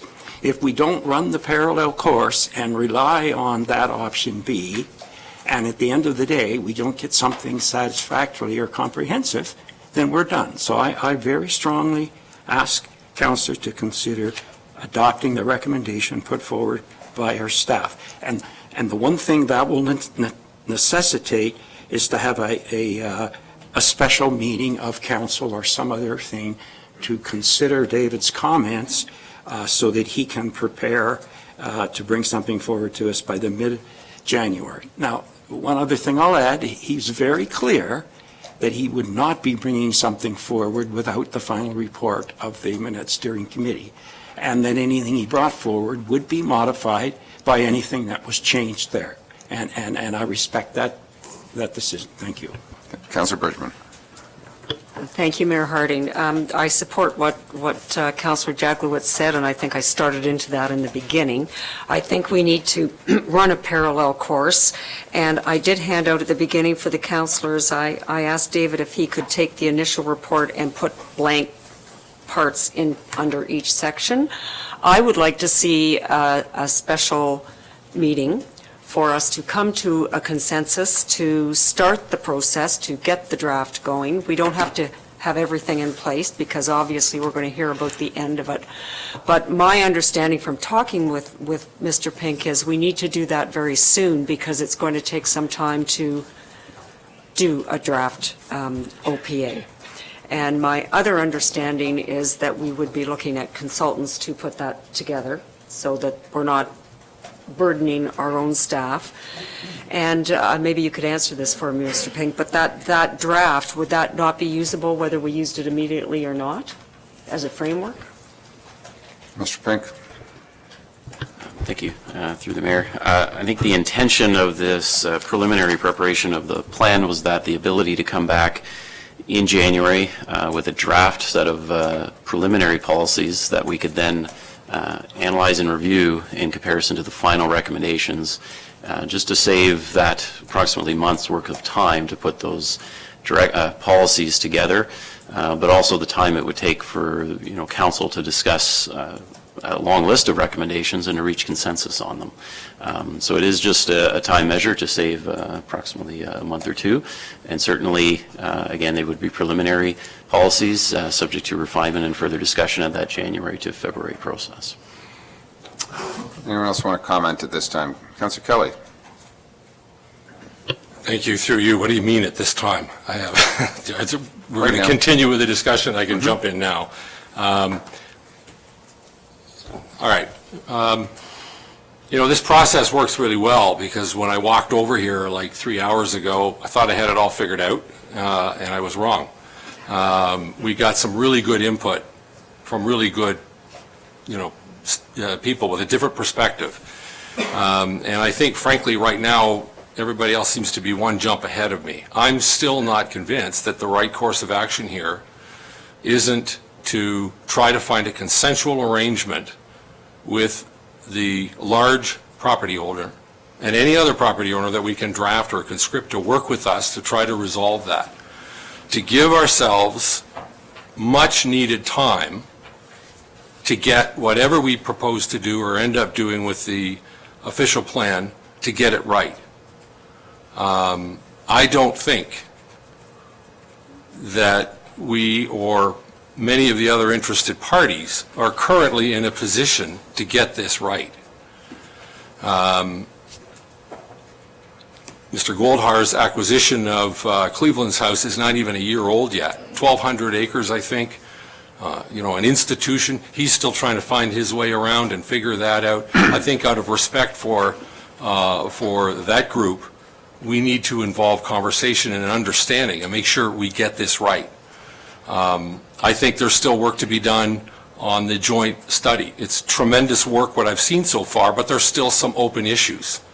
I think that needs to be done and completed and digested if we're going to get this right. And I think as importantly, many of us are still in our first year here. And I'm not sure there's a sense, at least I don't have a sense, of what we really share as a vision for our Muskoka. We say all the right words, but I don't think we've ever done anything. We haven't even taken a stab at our own vision statement, our own strategic plan. It's in the works. But in the meantime, we've got a lot of open issues, a lot of people with vested interests. And I can only tell you from my experience over the last several years, from observing and participating for the last 12 months, when we don't get it right, it gets bloody expensive. We have recent history with LPAT, and recent history with legal fees on other matters. We owe it to our constituents. We owe it to this place that we love that basically called us to this meager paying job. And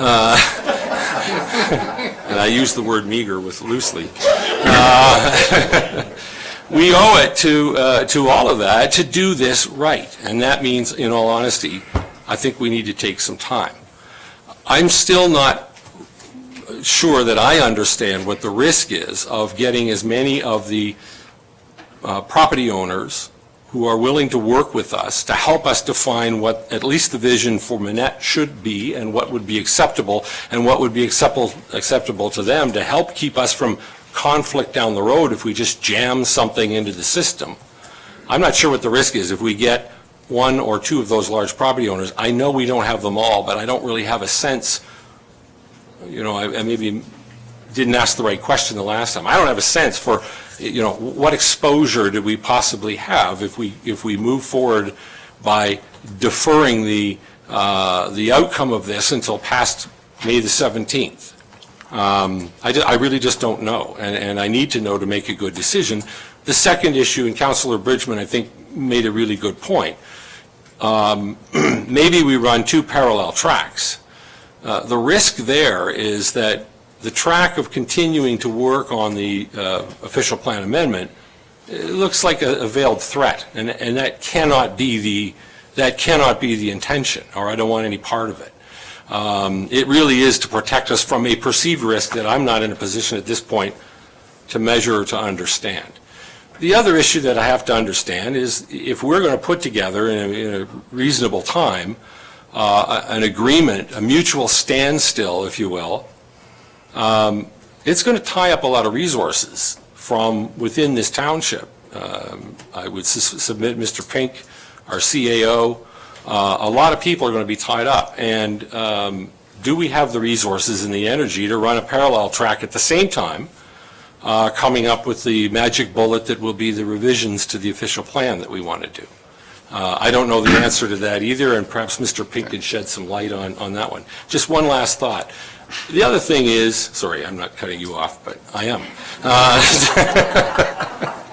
It's called a filibuster for... Oh, filibuster, that's my nature. You know, it's funny, I recall very distinctly being asked when we were campaigning, and I can't remember if it was an all-candidates meeting or whatever it was, what my, you know, cure for the problems in Minette would be. And, you know, obviously I had no idea.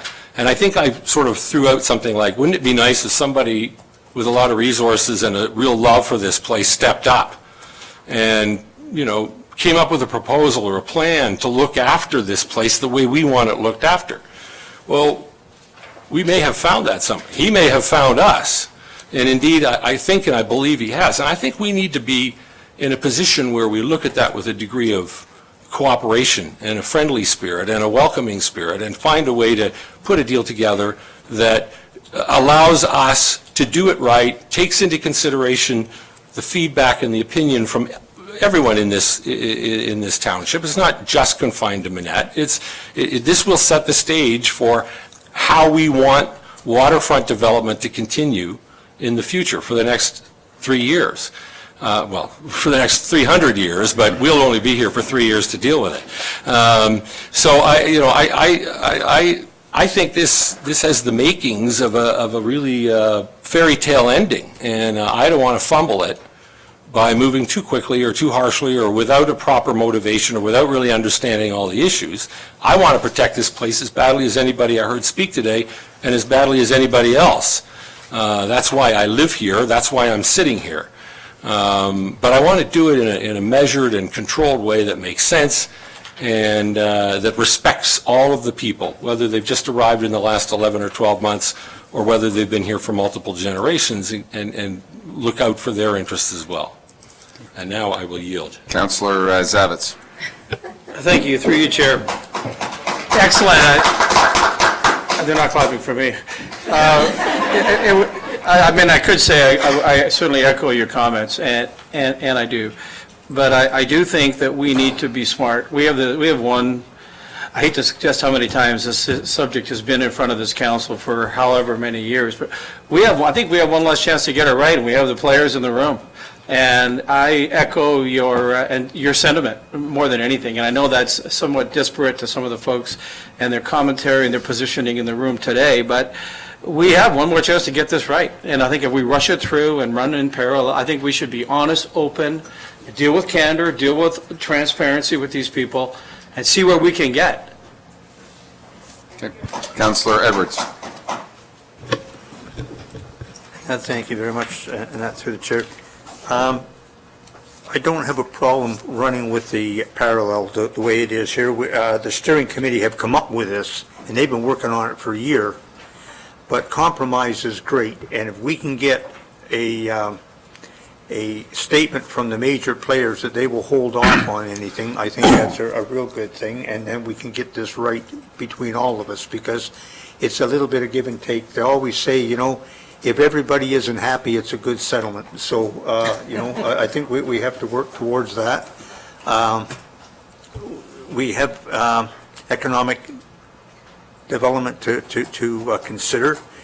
Staff housing, I'd like to see it on the actual resort properties. I've been saying this for years. So I think we can pause if we can get a good agreement with all the parties involved, but we still should be working towards this. The steering committee have put a lot of work into this.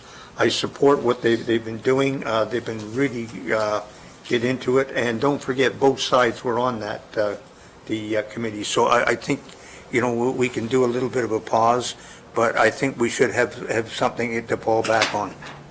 Okay, anyone else want to comment at this time? Councillor Bridgman? Sorry, thank you, Chair. I just want to reiterate, that would be my ideal solution too, to work with everybody, to do what you're talking about, Councillor Kelly. But I think for my due diligence, I would like to see, I think it needs to run in parallel. And so I just wanted to restate that. Okay. Anyone else? Councillor Mazan? A bit more of a practical question. The legal documents that we've been hearing from, and I would concur with some of my other colleagues, that hearing the added voice of the other businesses in that environment is important. Equal to that to me is the final decisions of our steering committee, which I believe is coming in early January. And in order to make a good decision, we have to have all voices adding to the solution. I don't think I would be doing my job or doing it well or representing well if I didn't have all points of data in order to make a good decision. On a practical note, I'm intrigued or interested to understand the legal documents and understanding the process and timing of those as we potentially move forward on that path. Okay, I'm going to come back to the legal documents because I'll comment on it, but I'll ask anyone else have a comment right now. Councillor Jaglowitz? I do, and I actually agree with a lot of what Councillor Kelly has stated, and I don't want to be seen as on one side or the other. I think Chair of the Planning Committee, Bridgman, has explained it. A parallel course might be the best direction. One of the things that, Mr. Mayor, you've always taught me, because you have 9 years of experience, probably 10 now, and I only have 1, and you said we should not really go down a course of action without a staff report. So we have in front of us right now a staff report that sets in motion a process that will tie in with the final steering committee report. If we want to now change that course and take some other legal negotiation, we should then go back to staff and ask them to come back with what that would look like. But I see nothing wrong with endorsing what's in front of us today and authorizing staff to come back with what that process would look like, legally how it would play out, and so on. And I see nothing wrong with that. And as far as moving forward as a threat, I don't see it as a threat at all. And in fact, if we're going to have a special meeting, I don't know why all the interested parties, the major stakeholders, shouldn't be part of that, you know. So I would suggest we move forward with this recommendation and ask staff to come back on the other. Okay. Any other comments right now, or can I comment? So I'll give you my sort of 30,000-foot view, and we'll drill down a little bit more. I am concerned, as we draft policies, that we end up with a predetermined outcome. We start to say this is what it looks like. And again, my I'm not a planner by any means, but I've yet to see any planning application come to this council without public input, without the stakeholders' input. When somebody wants to rezone the property owner comes to our planning department, they work through some ideas, and they say, this is what we're thinking about and how we may move this forward. Everyone around this table owns property in Muskoka. How would we like it if an independent third party came in and said, by the way, no longer can you build a bunkie cabin, or no longer can you, because we don't think this is right in your little community, and you don't have a voice to say, well, okay, I respect this, but maybe we could do this instead. And we are talking about some significant areas of Muskoka, significant areas of the waterfront. And, you know, do we want staff housing? We've got conflicting interests because Friends of Muskoka have said it's on private services. But the Marriott was built and in the master plan said we're on public services. Until we can get everybody in the room and figure out where and how we can land this plane, so to speak, as we start to draft policies and waste time and staff resources in a direction, I'm not sure I'm going in that direction. And there's lots of contingencies that come forward in this. And what I appreciate is we haven't heard everybody's voice around the table as we start to draft policy. We're doing our own official plan update. We've gone out to the public, we've asked comments, we've asked questions. We've got a bunch of public input, not just one committees, not just one communities, like our steering committee. And I'm not in any way discounting the steering committee's work, because again, you guys have done a phenomenal job and I appreciate it, but that's one piece of the puzzle. Each individual property owner is another piece of the puzzle that needs to be factored into this official plan amendment. I agree that there's a concern that there is zoning on a property that on May 15th says, let's go build. We don't want that. But what I've also heard is the stakeholders in the room between Mr. Goldhar, between the Marriott, and I'm sure Lakeside and everybody else would sort of say, okay, we are comfortable to say, let's theoretically extend that May 15th deadline for whatever the language is. And to Councilor Mazan, I don't know the legal language yet. We'd have to turn it over to our lawyers and let their lawyers work out, but that protects the public so that we're not putting 4,000 units on the Cleveland's House property. So that to me is the end goal. And if we can get that says the next 12 months, nothing's happening, we can now start to work with the developer in the area and the developers in the area, let me say, to make sure we get this right. Because as much as we want to say, here's what we think it should be, we could just as easily save everybody's time, put a draft policy in place that went back 10 years ago. We all sign off on it because we know whatever we do, if we charge down a road without all the developers on the table and the property owners, it's going to LPAT and someone else is going to decide on us. So if that's the goal, let's just change the policy back to what was 15 years ago and then let the cards and the chips fall where they may. I don't like that process. I don't believe I was elected to do that. I think, and I will make another comment, I said this to a couple of other councillors. We've had a developer in Bala that got a contract through the province that was in Bala to make money. The former owner of this property bought the property to look at making money. That was their goal. How can they maximize their profits as they move forward? So we rezoned the property to maximize profits. The current owner of Cleveland's House didn't buy it to maximize profits. And we've heard that. They want to protect Muskoka. So let's let them. They haven't even chimed in. They made some comments. They disagree with some of them in that steering committee, and they're entitled to. It's their property.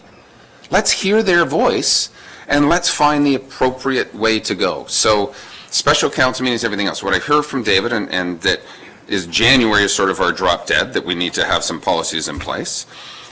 I personally would recommend that we send staff, our CAO, our legal team, to have a discussion with the stakeholders and buy us an extension, I'll use that word, to the May 15th expiration of the interim control bylaw. There are some people that the Marriott want to put up a tent for a wedding right now. They can't do that. Are we all going to really be upset if that interim control bylaw and they want to put up a temporary tent to do a wedding? I don't think any one of us are at this particular point. So let's find the appropriate language in an agreement with these people to work collaboratively, work respectfully to land this plane. And again, for us to start down a road, and they're parallel processes, but the parallel process to me is working with the landowners to get to the official plan amendment and the right official plan amendment, not our council going there and saying, oh, you better come with us or we'll steer later on. Let's start together. Let's take the Minette Steering Committee, when their recommendations come out, when they have all the studies, let's justify where we want to go. So that's, and I appreciate, you know, when David wrote the staff report and where we were going to go from a timing perspective, Mitch Goldhar was not in a position to say, I'm going to hit a pause for you and I'm going to allow you. We didn't hear the Marriott saying, I'm going to hit a pause and allow you to hit a pause. That's a whole new ballgame that I think is a win-win-win for everybody involved. So that's my perspective. I would rather see our staff work towards that and protecting through a side agreement at this particular point. Steering committee's still going to run. Eventually, if we need to draft policies, that's all still going to run. But for us to hire a consultant, spend taxpayer money, go down a road that I don't know where that road's going, I think is wasteful. So, with that said, or my comments, we have a potential, and I know that some councillors would like to start a parallel program, and I'll put that sort of on the table. Do we want to really go down and charge over the next 30 days a parallel program initiating David to hire a consultant to take the current Minette Steering Committee recommendations and turn them into policy for review? So I'm just, if anyone wants to comment on that, I'd appreciate it. Councillor Edwards. I think the next 30 days, what we should be doing is meeting with all the major players, like we had said, and come up, if we get an agreement, that will change things and take some weight off it. Right. And I think if everyone works at a compromise, like I said, I can live with that.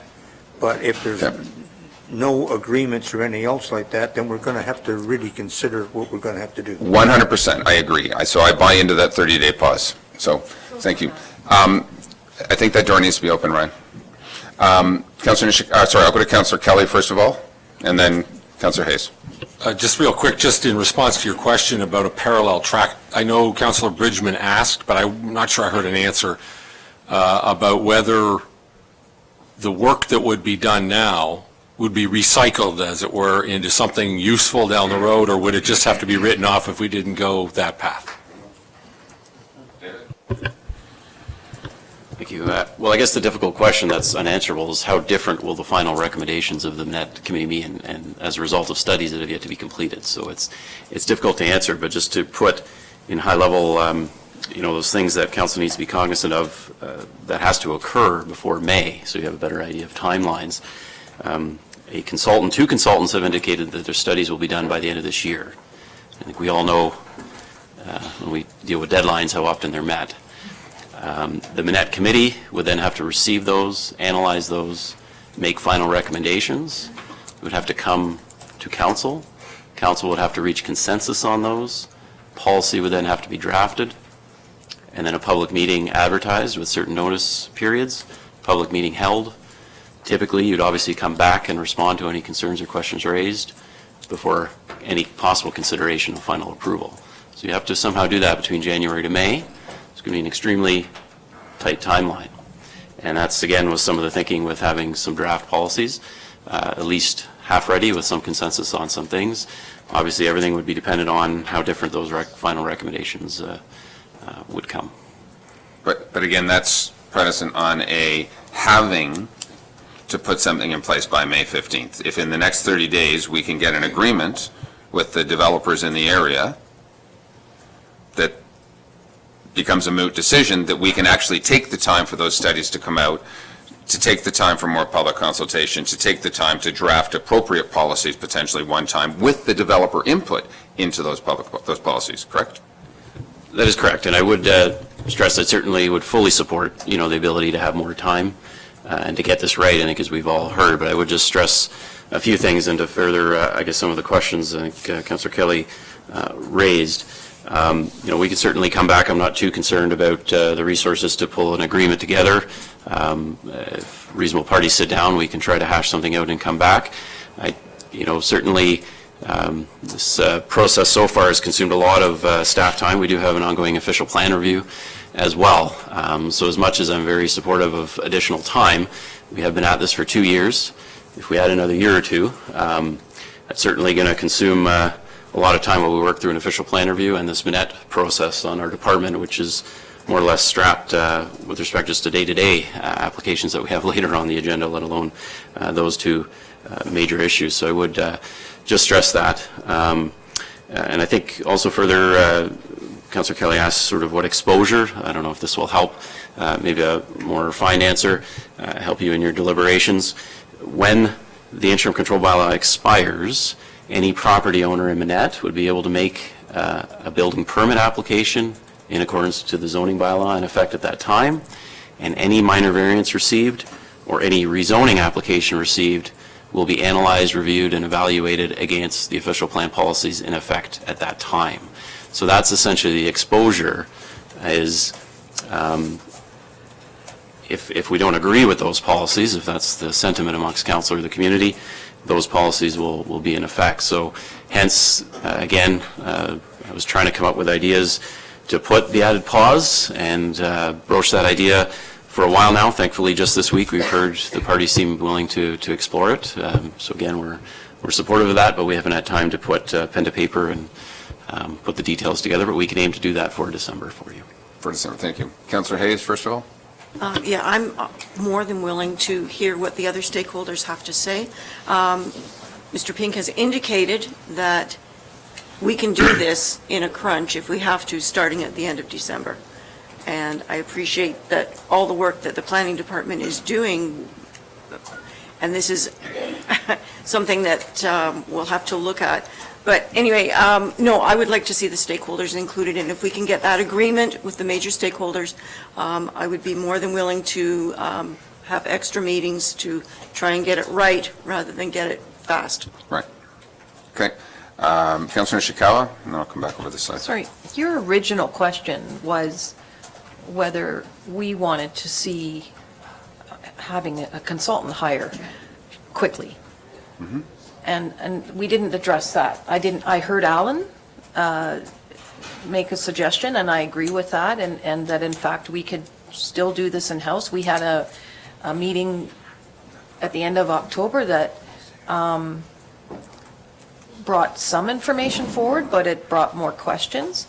I'd rather us get together as a council more to deal with this and hammer out some of the information that we've received. But I don't believe that we are in the right position right now to be looking to try to get others to deal with the problems. I also have listened to all of these discussions and think about when this municipality has been in this type of situation before. And I personally don't believe, other than one property that we've had concerns with that are ongoing with their building, that there is the mean-spirited level of the developers out there that are just going to be there, May whatever with applications to go forward. I don't think that is going to be the case, and I don't feel that we should be panicking in that way. Again, it's do it right. But I don't also believe that we need to hire another consultant for the next month or two. Well, so I think, let me just circle back, because to write a policy, an official plan amendment policy, our staff has said they want a consultant to do that. They don't have the time to do that. So I'm going to park that idea for a brief moment. What we're debating at this particular point is what I'll call a 30-day pause, and when we start that consultant. Because if in the next 30 days, what I'm hearing on the table, that we can find an agreement with the key stakeholders to, as such, remove the May 15th deadline, then we don't have to start down this hiring of a consultant and an official plan amendment review. And I think that's the debate on the table. Can we buy 30 days to get that working agreement together, to give staff and everybody a breathing room time? And then if we have to start parallel policy or start moving that forward, we do that. But that we wouldn't be making that decision until December 15th. So, Councillor Bridgman. Through you, Mayor Harding, a clarification, if we don't start this process till after the council meeting in December, Mr. Pink, do we have enough time? Because my understanding was we needed to give direction for an OPA draft sooner rather than later. David? The difficulty, I guess, with the December timeline, anything's possible, but the difficulty arises, I don't know the date of the meeting offhand, but it would be mid-December. That would just be to determine that a legal agreement wasn't possible. You would then have to presumably discuss and debate the 28-odd recommendations and reach consensus on them, and turn around and draft policy over the Christmas break, which would be immediately, shortly thereafter that meeting. So it will make the timelines tight, certainly in that respect. But doable. If we head down a road to find an agreement, that's our goal. And assuming that our council meeting in December, we get to that pause from the developers and they give us that, then we don't have to have our consultant theoretically work over the holidays to force something through in January. And I think, we're 95% sure that they've agreed that we just need to find some language that we're going to do that. So that's what we want to work together as a council. That's my perspective anyway. Anyone else want to chime in, and then I'm going to get a nodding of head specifically. Anybody on this side have not commented? Okay, so I'll go over to Councillor Jagowitz and Councillor Hayes. I'm just going to, Mr. Mayor, follow up on you're assuming that two of the major parties here agreed. I didn't hear that. I heard one of the parties agree. I heard the other one hedge. So maybe before we go down this path, maybe we get a clear statement that that other party is prepared to not bring create a 6 or 8 or 9 month pause and not bring forward an application under the old rules. Okay, so I don't think we need to do that right now. I'll say, and here's my perspective. And we're talking about the Marriott property. We have encapsulated them in an interim control bylaw currently that doesn't allow them to put up a tent, to do a number of different things. They have zoning already on their property. They have certain development rights already on their property. We may consider changing those, but they should be at the table if we are going to change any of those specific things. And for us to charge ahead with an OPA that potentially removes some of those rights without them at the table, I do not believe is appropriate. So I think what I've heard from Mr. Sherbach is that they are interested in working with us, in understanding how this goes forward. I'm not going to ask for them to commit to anything today, but I think our staff can reach out and we will have a better understanding come mid-December. And if we have to rush through something because we don't like what they may do, but what I also haven't heard from staff is what is our quote-unquote JW Marriott exposure. We know that certain things for them to develop, their sewage facility needs to be operating, functioning properly and everything else.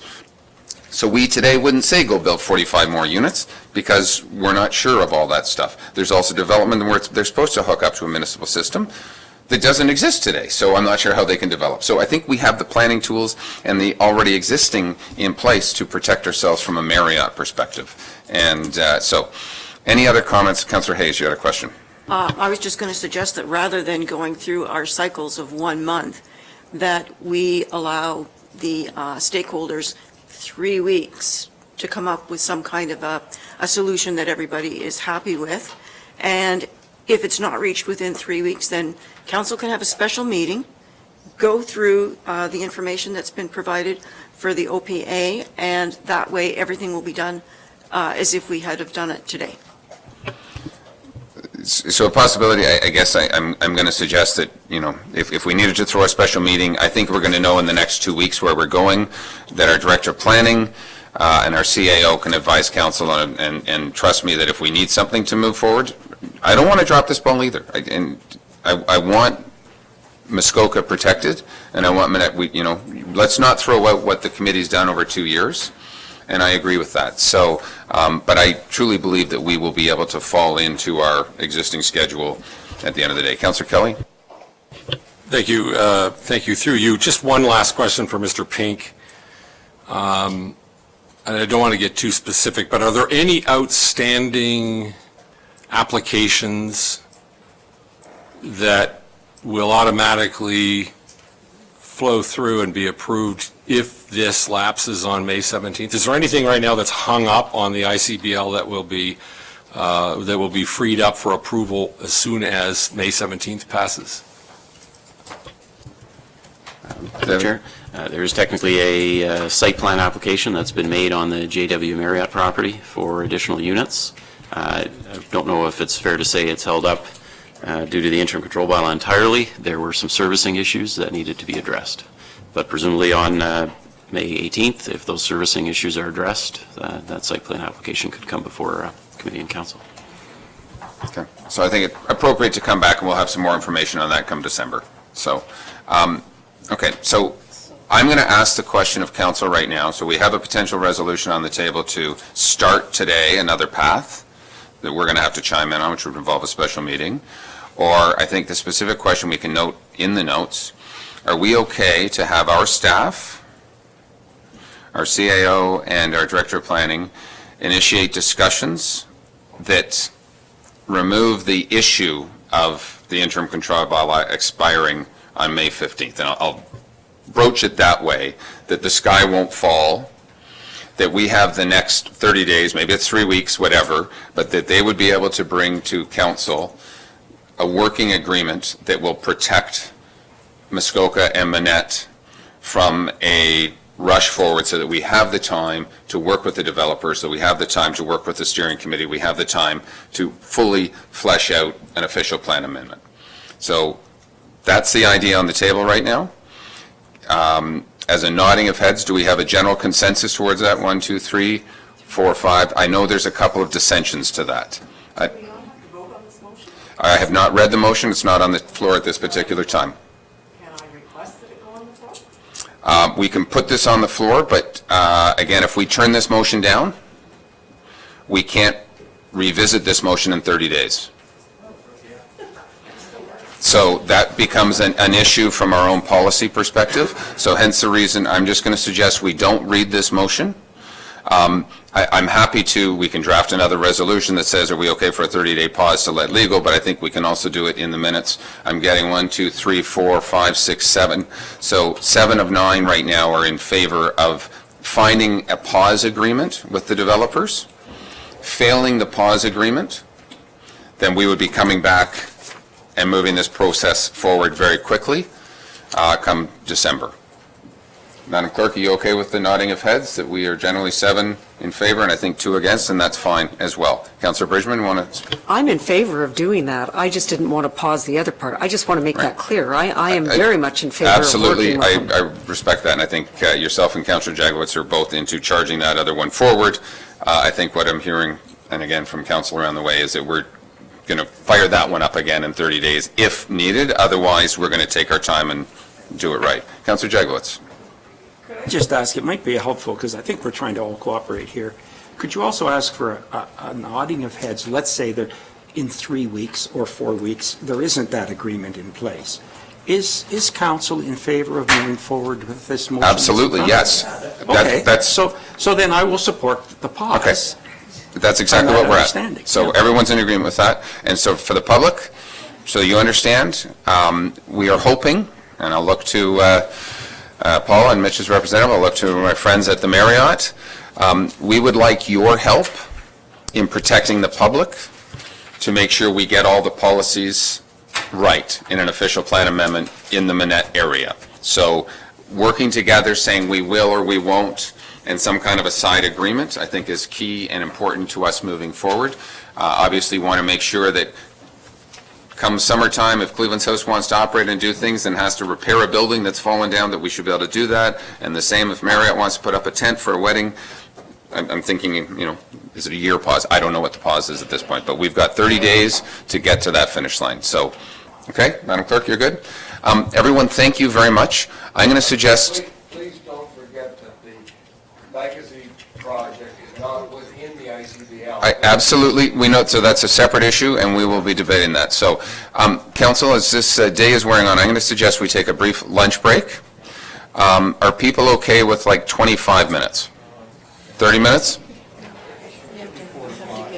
Okay, so let's say at 1:30. We'll be back here at 1:30, please. Okay? Thank you.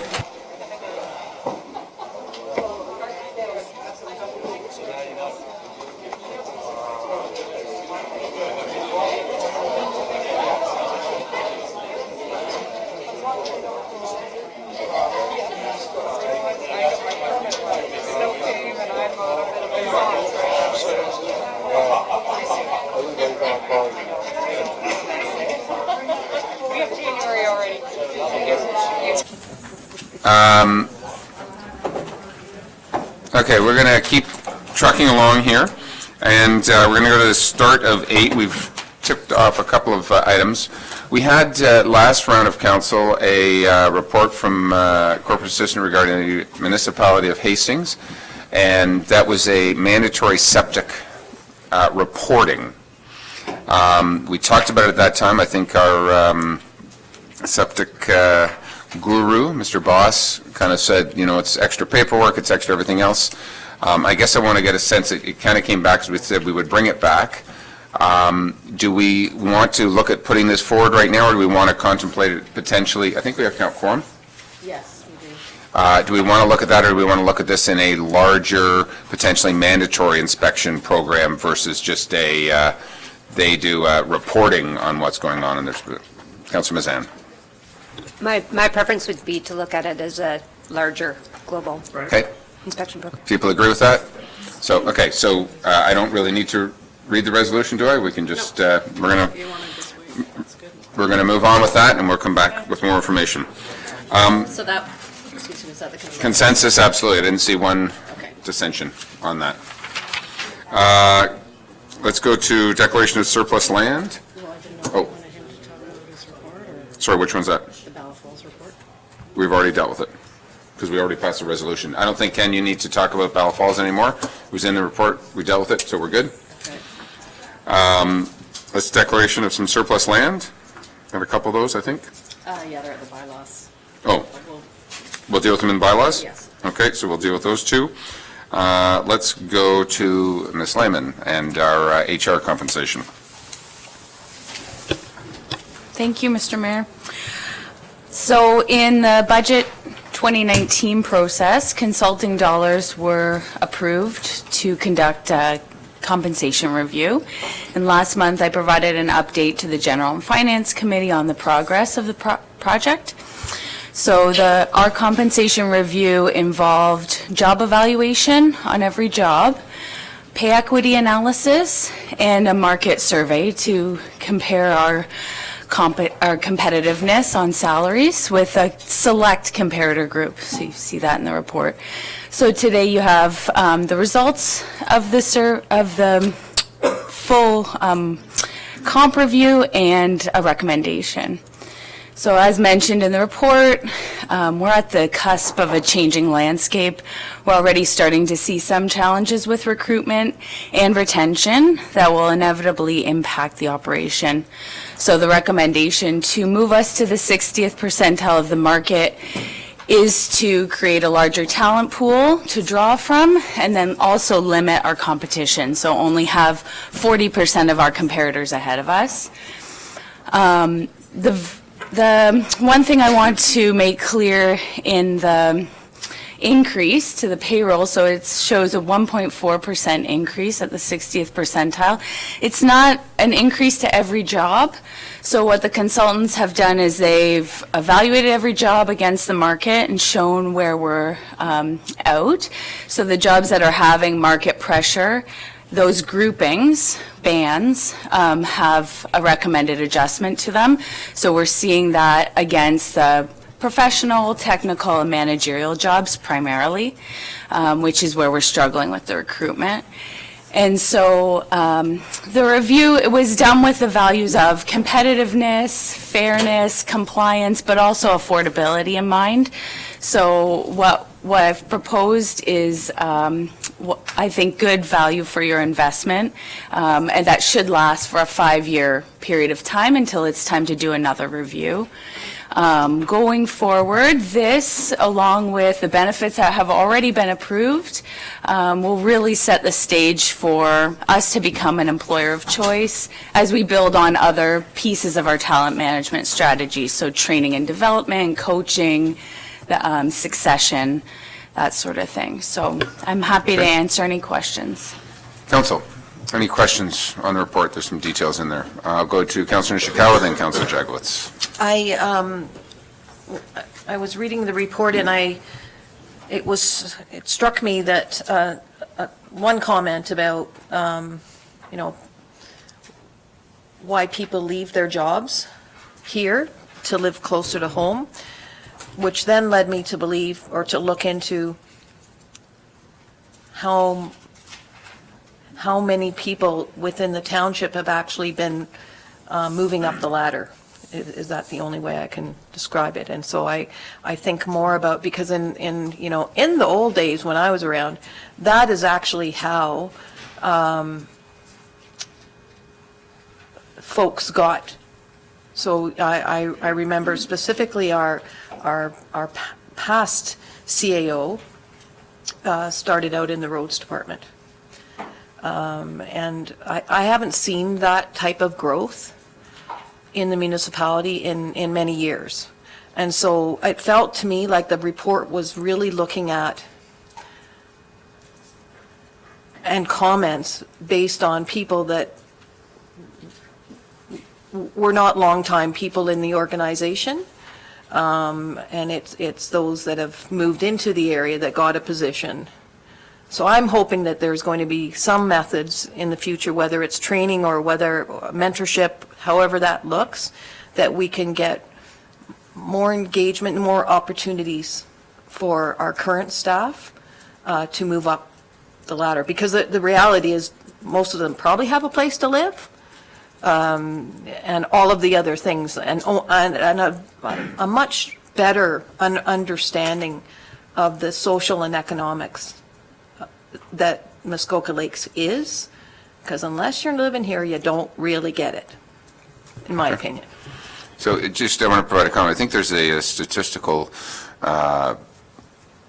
reference that nobody's staying in the same job and starting at 18 years of age and retiring from that company anymore. People are changing jobs and changing jobs and changing jobs from what was 20 and 30 years ago, and certainly 50 years ago.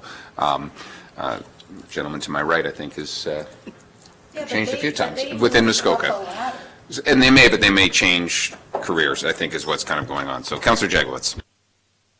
Right. I've two things. One is just, if I understand it correctly, you take all our compared municipalities and they're from 10 to 100 in categories. Is that what we're moving from 50 to 60 up a notch? And it's non-union people, which means it's comprised mainly of senior staff. Would that be? Sorry? Because that's a comment, and I have one follow on after that, is how much of this actually applies to the rank and file, how much is it senior staff? Sarah, do you want to just looking that up? Thank you. Yeah, it's through you, Chair. So that's when I was saying not all the bands are adjusted. Okay. So we have 15 bands and 10 are adjusted. So there are a couple lower ones, but they're primarily the adjustments you're seeing on the higher bands, which are more managerial, professional, technical. Okay, that was my second question was just province has just announced this 1% that it's now been enacted, that all public service employees hired by Ontario or funded by Ontario are going to be subject to a wage freeze of 1%. Have we got any information on it yet, and how that affects us? Sarah or Derek? I wouldn't see that as affecting us. We're not provincial employees at the moment, unless there's another tie-in that someone... Yeah, I guess that's you're saying it's a direction, but also my understanding is if we're provincially funded, but I guess our administration is not provincially funded, right? Right. Thank you. Okay. Anyone else, any comments?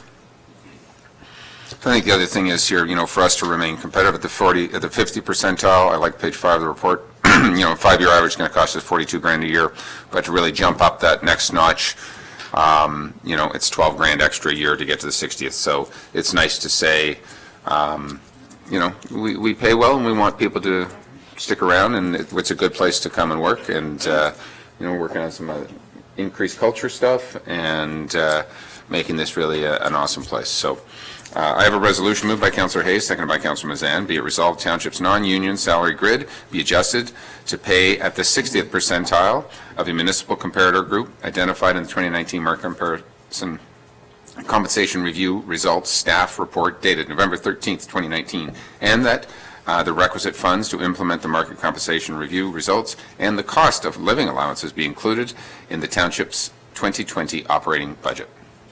Any further comments? All those in favor? That is carried. Thank you. We're going to go over to our CIO, have a quick discussion about our new strategic plan. Thanks, Your Worship. So I found it interesting this morning through our conversations and delegations that there was references made by Natalie Bubela about the importance of the hospital's strategic plan in terms of creating a vision for that organization looking forward. Councillor Kelly himself made comments somewhat to that effect. And I just take you back to August when we started our journey. We talked about at General Committee the need to update the strategic plan. It dates from 2014, and it applied to the previous term of council. And so as we move forward in our journey, your term, it's important that council articulates a vision. So what are your priorities? And so that we're aligned, we're together with where we want to take this organization. And so that communicates your priorities to your constituents as well as staff. And that's important for staff to know what your priorities are and where you want to take the organization. So we were out yesterday on a tour of the municipality, some of us, and Mr. Becking referred to the notion of the strategic plan as a stool, and the seat on the stool being the strategic plan, and the legs that support the stool being individual strategies and plans, whether they be an official plan, a transportation master plan, a fire master plan. And so I take you back to our current document. There was an implementation plan. Many of the objectives that were in our original strategic plan have been fulfilled, whether it be through a project completed, a program that has met those requirements. And so I'll take you back just more recently, September 11th, Council ratified committee's recommendation that staff be authorized to issue a request for proposal or an RFP to secure consulting services to review and update our strategic plan. So we issued that RFP in October, and we had 5 proposals to review. Attached to the report is the criteria against which we evaluated those proposals, and those criteria enabled a really focused review on each of the proponents' experience with governance structures, municipal governance structures, preparation of municipal strategic plans, and their ability to communicate or conduct engagement exercises. And so the report identifies that the firm of Strategy Corps scored the highest and was best able to demonstrate that they had the best proposal and team to meet our needs and update our plan. And so accordingly, staff's recommendation is that that firm be retained to complete the project. Okay. Any questions from council at this time? Councillor Kelly. Just one quick question, and that is the ability to do much further out type strategic planning. And I realize, we're blessed with a 4-year cycle, but really can't do long-term visioning and long-term strategic planning in 3-year bites. So I'm curious to know whether we have that sort of flexibility to carry it forward 10 years or 20 years. Your Worship, I think for me, the document's principles or the concepts should be enshrined such that they're somewhat general. So for example, if you had 3 or 4 objectives, then your implementation plan deals with the specifics. So depending on a future council, and I would also suggest to you that this plan should bridge council terms by 1 or 2 years. So that way, when a new council comes in, they can work with staff to facilitate a new sort of implementation plan on different projects that have come up, which should generally plug back into those core principles. To that, I'll just comment, I think, when we did those who sat around the table, we did our last plan. We did it more, I don't want to say internally, we did use a local resource. We didn't use Strategy Corp. So it became more tactical in nature. Okay, let's put high-speed broadband. That's what it did. So we sort of ticked them off, and then the long-term vision that you're talking about, Councillor Kelly, was somewhat missing. And I think that's based on the nature of the consultant that we used at the time to get there. So, Councillor Hayes, did you have a comment, or was it Councillor Jagowitz, I believe? No? Anyone on this side? Okay. Oh, Councillor Ishikawa. I knew somebody, maybe not. Well, no, it was mostly that I just want to confirm, I know it's sitting here in front of me, but I want to confirm that it's not going to be more than $50,000. Mr. Henry? Because I am concerned about the amount of consulting fees that we're going to be looking at in the short term, and I have to look at what benefit is for the tax dollars whenever I'm looking at spending tax dollars. Thank you, Your Worship. The price that was quoted was $50,000 plus HST, and staff will ensure that the consultants are on target with the work plan. If there's any adjustments, that we insist that we remain on target with the budget. So I have a resolution moved by Councillor Hayes, seconded by Councillor Mazan. Whereas Strategy Corp. Inc. is a successful respondent to RFP P 2019-31 Strategic Plan Review. Now therefore be it resolved that Council authorize the use of resources from Working Capital Reserve account to fund the project at a cost not to exceed $50,000 plus applicable taxes, and that a consulting services agreement be prepared, and the final terms of said agreement be the satisfaction of the CIO and the Township's solicitor, and further that the Mayor and Clerk be hereby authorized to execute the consulting services agreement. Any further comments? All those in favor? Carried. Thank you. Okay, we're going to some bylaws, I think. Some zoning bylaws. Mr. Pink or Mr. Allen, anything that needs to be talked about or updated from our last discussions? Any amendments on first one, Canniff Island? Thank you. Good afternoon. Regards with PJD Properties Incorporated Zoning Bylaw Amendment 2219, and no additional new submissions have been received. Be happy to answer any questions. Okay. Any comments or questions on PJD? Minor amendment, which is, well, let me read it first and second time, then I'll go to the minor amendment. For me. Moved by Councillor Hayes, seconded by Councillor Mazan. Be it resolved that Bylaw 2019-92 to amend Comprehensive Zoning Bylaw 2014-14 PJD Properties Inc. Rule 4-2404-2 be read a first and second time. All those in favor? Anyone opposed? There we go. That's carried. Thank you. Minor amendment. Thank you. A minor amendment is required. Specifically, there was a previous zoning bylaw amendment that applied to this property as it related to a severance application that resulted in the creation of the lot. We're carrying forward the area and frontage requirements that were included in that bylaw in the proposed new bylaw. And you'll see on the next bylaw that's going to be before us, the southern lot on Canniff Island, we're going to be removing the increased dock and boathouse width because this new bylaw includes new dock and boathouse configurations, which renders that original provision moot. Okay. So I have a resolution moved by Councillor Zavitz, seconded by Councillor Bridgman. Be it resolved, Township Muskoka Lakes amend Bylaw 1992 PJD Properties Inc. And this amendment is minor in nature and does not require further public circulation and is hereby approved prior to third reading. The minor amendment shall consist of the minimum lot area and frontage requirements excuse me, for the severed lot from Bylaw 2017-81 be included in the proposed bylaw, and the Bylaw 2017-81 be appealed. Any comments? All those in favor? Oh, sorry? Repealed. Did I say repealed? Did I say appealed? You said appealed. Oh, repealed. Sorry, repealed. All those in favor? Anyone opposed? There we go. That's carried. Thank you. I'll repeal, appeal. Third reading, moved by Councillor Bridgman, second by Councillor Hayes. Be it resolved that bylaw 2019-92, PJD Properties Inc. Be read a third time and finally passed. All those in favor? Anyone opposed? There we go. That's carried. Thank you. Any impacts we had? I don't believe we did. No submissions. No impacts. Mr. Allen. There was a submission of support by Roger Oatley and a letter of opposition received from Wayne Gibson. Okay. Thank you. Next, PJD, I think our second one.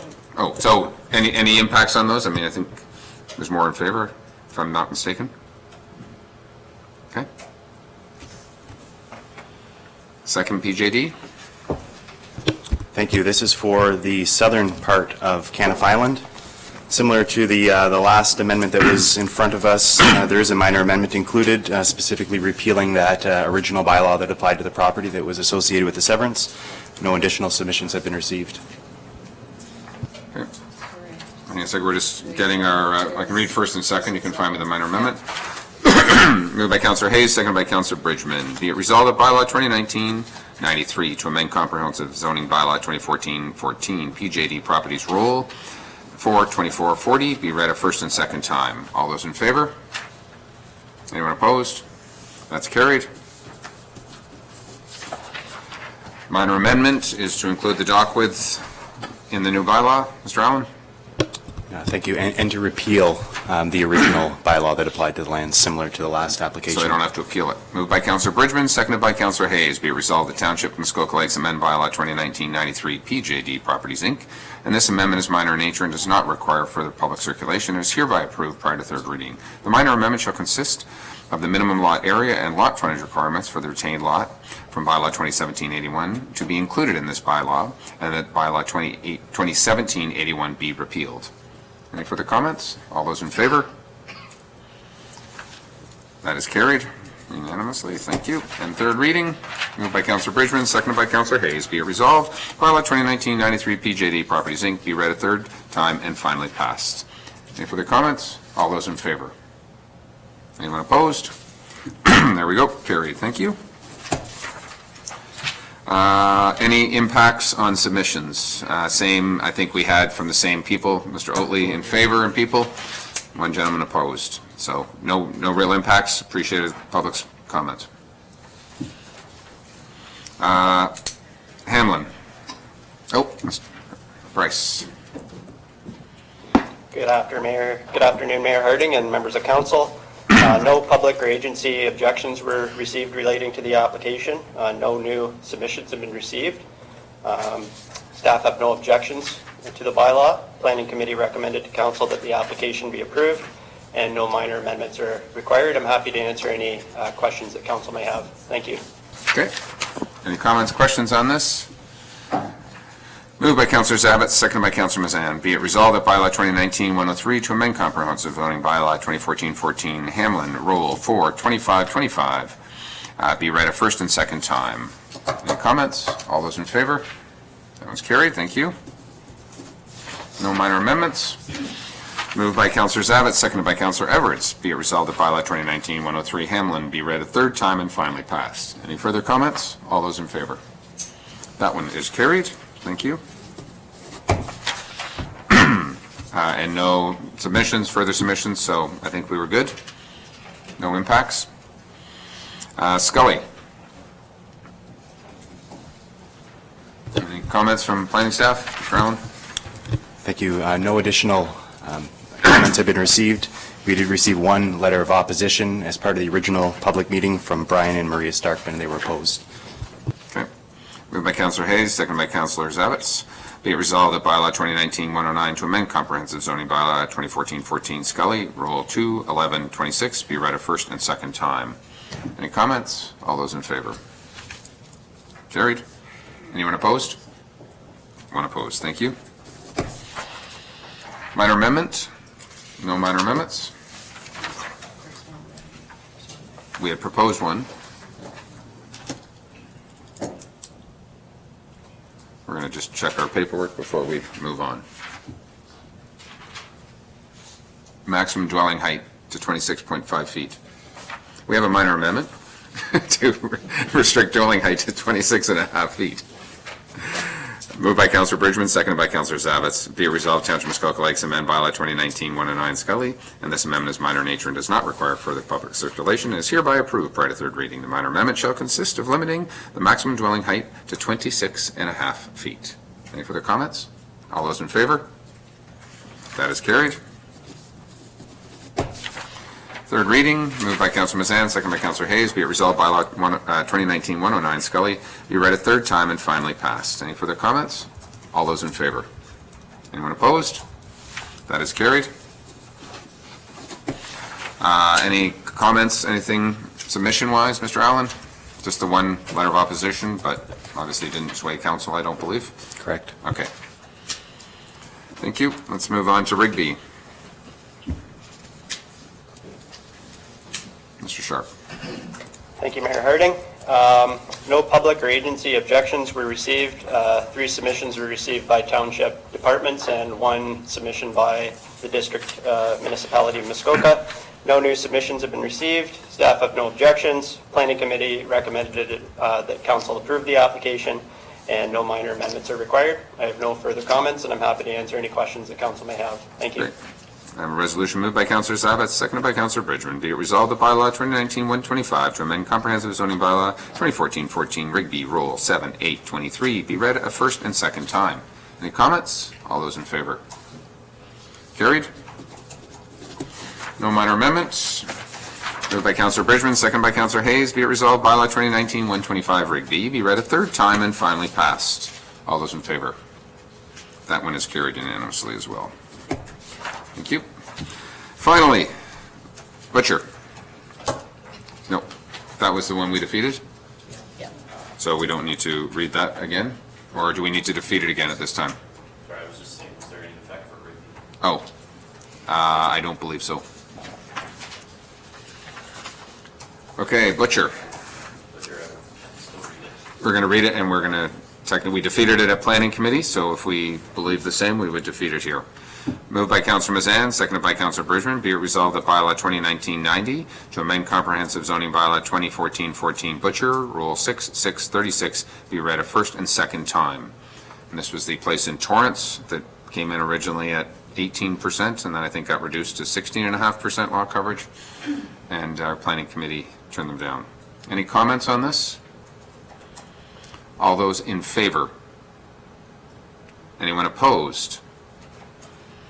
That is defeated. And comments as to the effect that we had on the public input? Anybody, council? No input? I appreciated the public's concern for overdevelopment and building without permits. So that'd be the effect that I had. And I think, as we remind, so, deeming bylaws. Moved by Councillor Zavitz, second by Councillor Erds. Be it resolved that bylaw 2019-151 to amend bylaw 2006-100 site plan control Scully, Rule 2-11-26 be read a first, second, and third time and finally passed. All those in favor? Site plan is carried. Thank you. 2 road closings. Couple road closings. Go ahead. Moved by Councillor Zavitz, seconded by Councillor Bridgman. Be it resolved, Township Council declare a portion of original shore road allowance on 3 Mile Lake Concession 8, Lot 23 Watt, Ciclos, Rule 2-1260 as surplus, and that the clerk is hereby instructed to dispose of the said property pursuant to Section 8, 9, and 11 of Municipal Act 2001. Further, bylaw 2019-147 to stop up, close, and convey that portion of original shore road allowance designated as Part 1 of Plan 35R 26019 be read a first, second, and third time and finally passed. Any comments? All those in favor? Consider it closed. Done? And then Savage RV.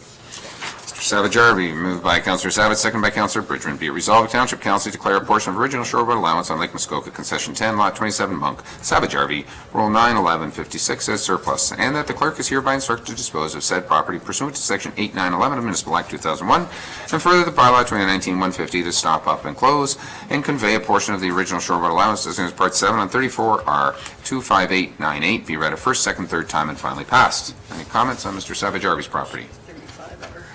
I've got 34R on this. We're going to amend that.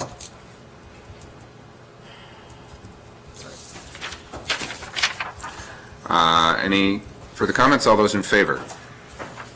That is closed as well and carried. So bylaw is closed. Community events, what's going on? I got some Santa Claus parades. I know in Bala, 1 o'clock on Saturday. Port Carling, 6:30 on Saturday. Any other community events? Councillor Hayes.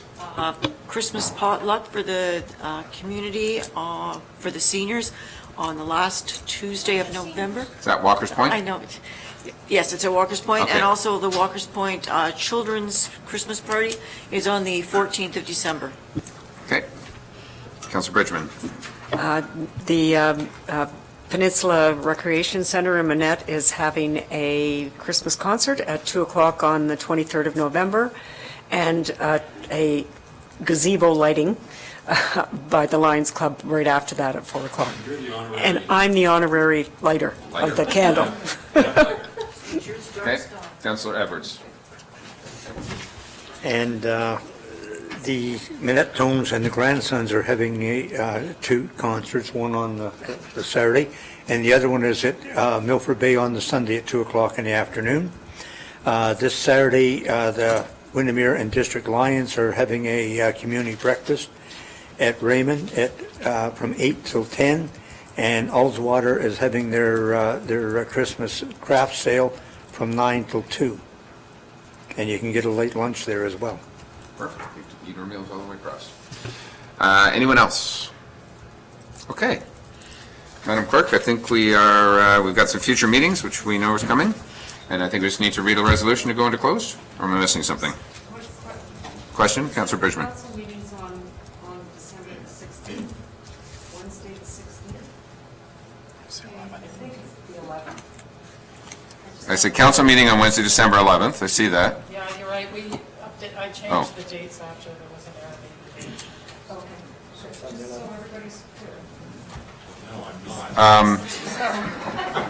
Mine is December 9th, 11th. December the 11th. No, so there's a December up top, didn't get changed. Mine says December. No, there's a future meeting schedule. General and Finance Committee should be Thursday, December 12th. No, tomorrow's meeting. Oh, sorry. After today is tomorrow's meeting. Okay, right. And then Friday's meeting. Joint Council meeting. And then the November 29th special meeting. Planning should be the 13th, not the 15th. No, those are tomorrow's meeting. Those are correct for November. Oh, sorry, I was. So what's wrong with this? Am I missing? I guess there was a typo and it went up and then it was Oh, reposted. okay. So we're good. There's a- Maybe in the agenda it's wrong. On our printed copies here it was adjusted. So, Don't forget the November 29th right. meeting. November 29th, Wata First Nations. There's still a couple of members I need to hear from on that, so Okay. I'll reach out to them. Okay. Resolution to go into closed. Moved by Councillor Zabit, second by Councillor Edwards. Be it resolved, Council, in closed session convene at 2:05 p.m. for purposes for proposed or pending acquisition or disposition of land by the municipality or local board, one potential property disposition matter, litigation or potential litigation, including matters before administrative tribunals affecting the municipality or local board, and advice that is subject to solicitor-client privilege, including communications necessary for that purpose to LPAT, 3 litigation, and 3 solicitor-client matters, pursuant to Section 239(2) Municipal Act 2001. All those in favor? We are in closed. Carried. Close the door.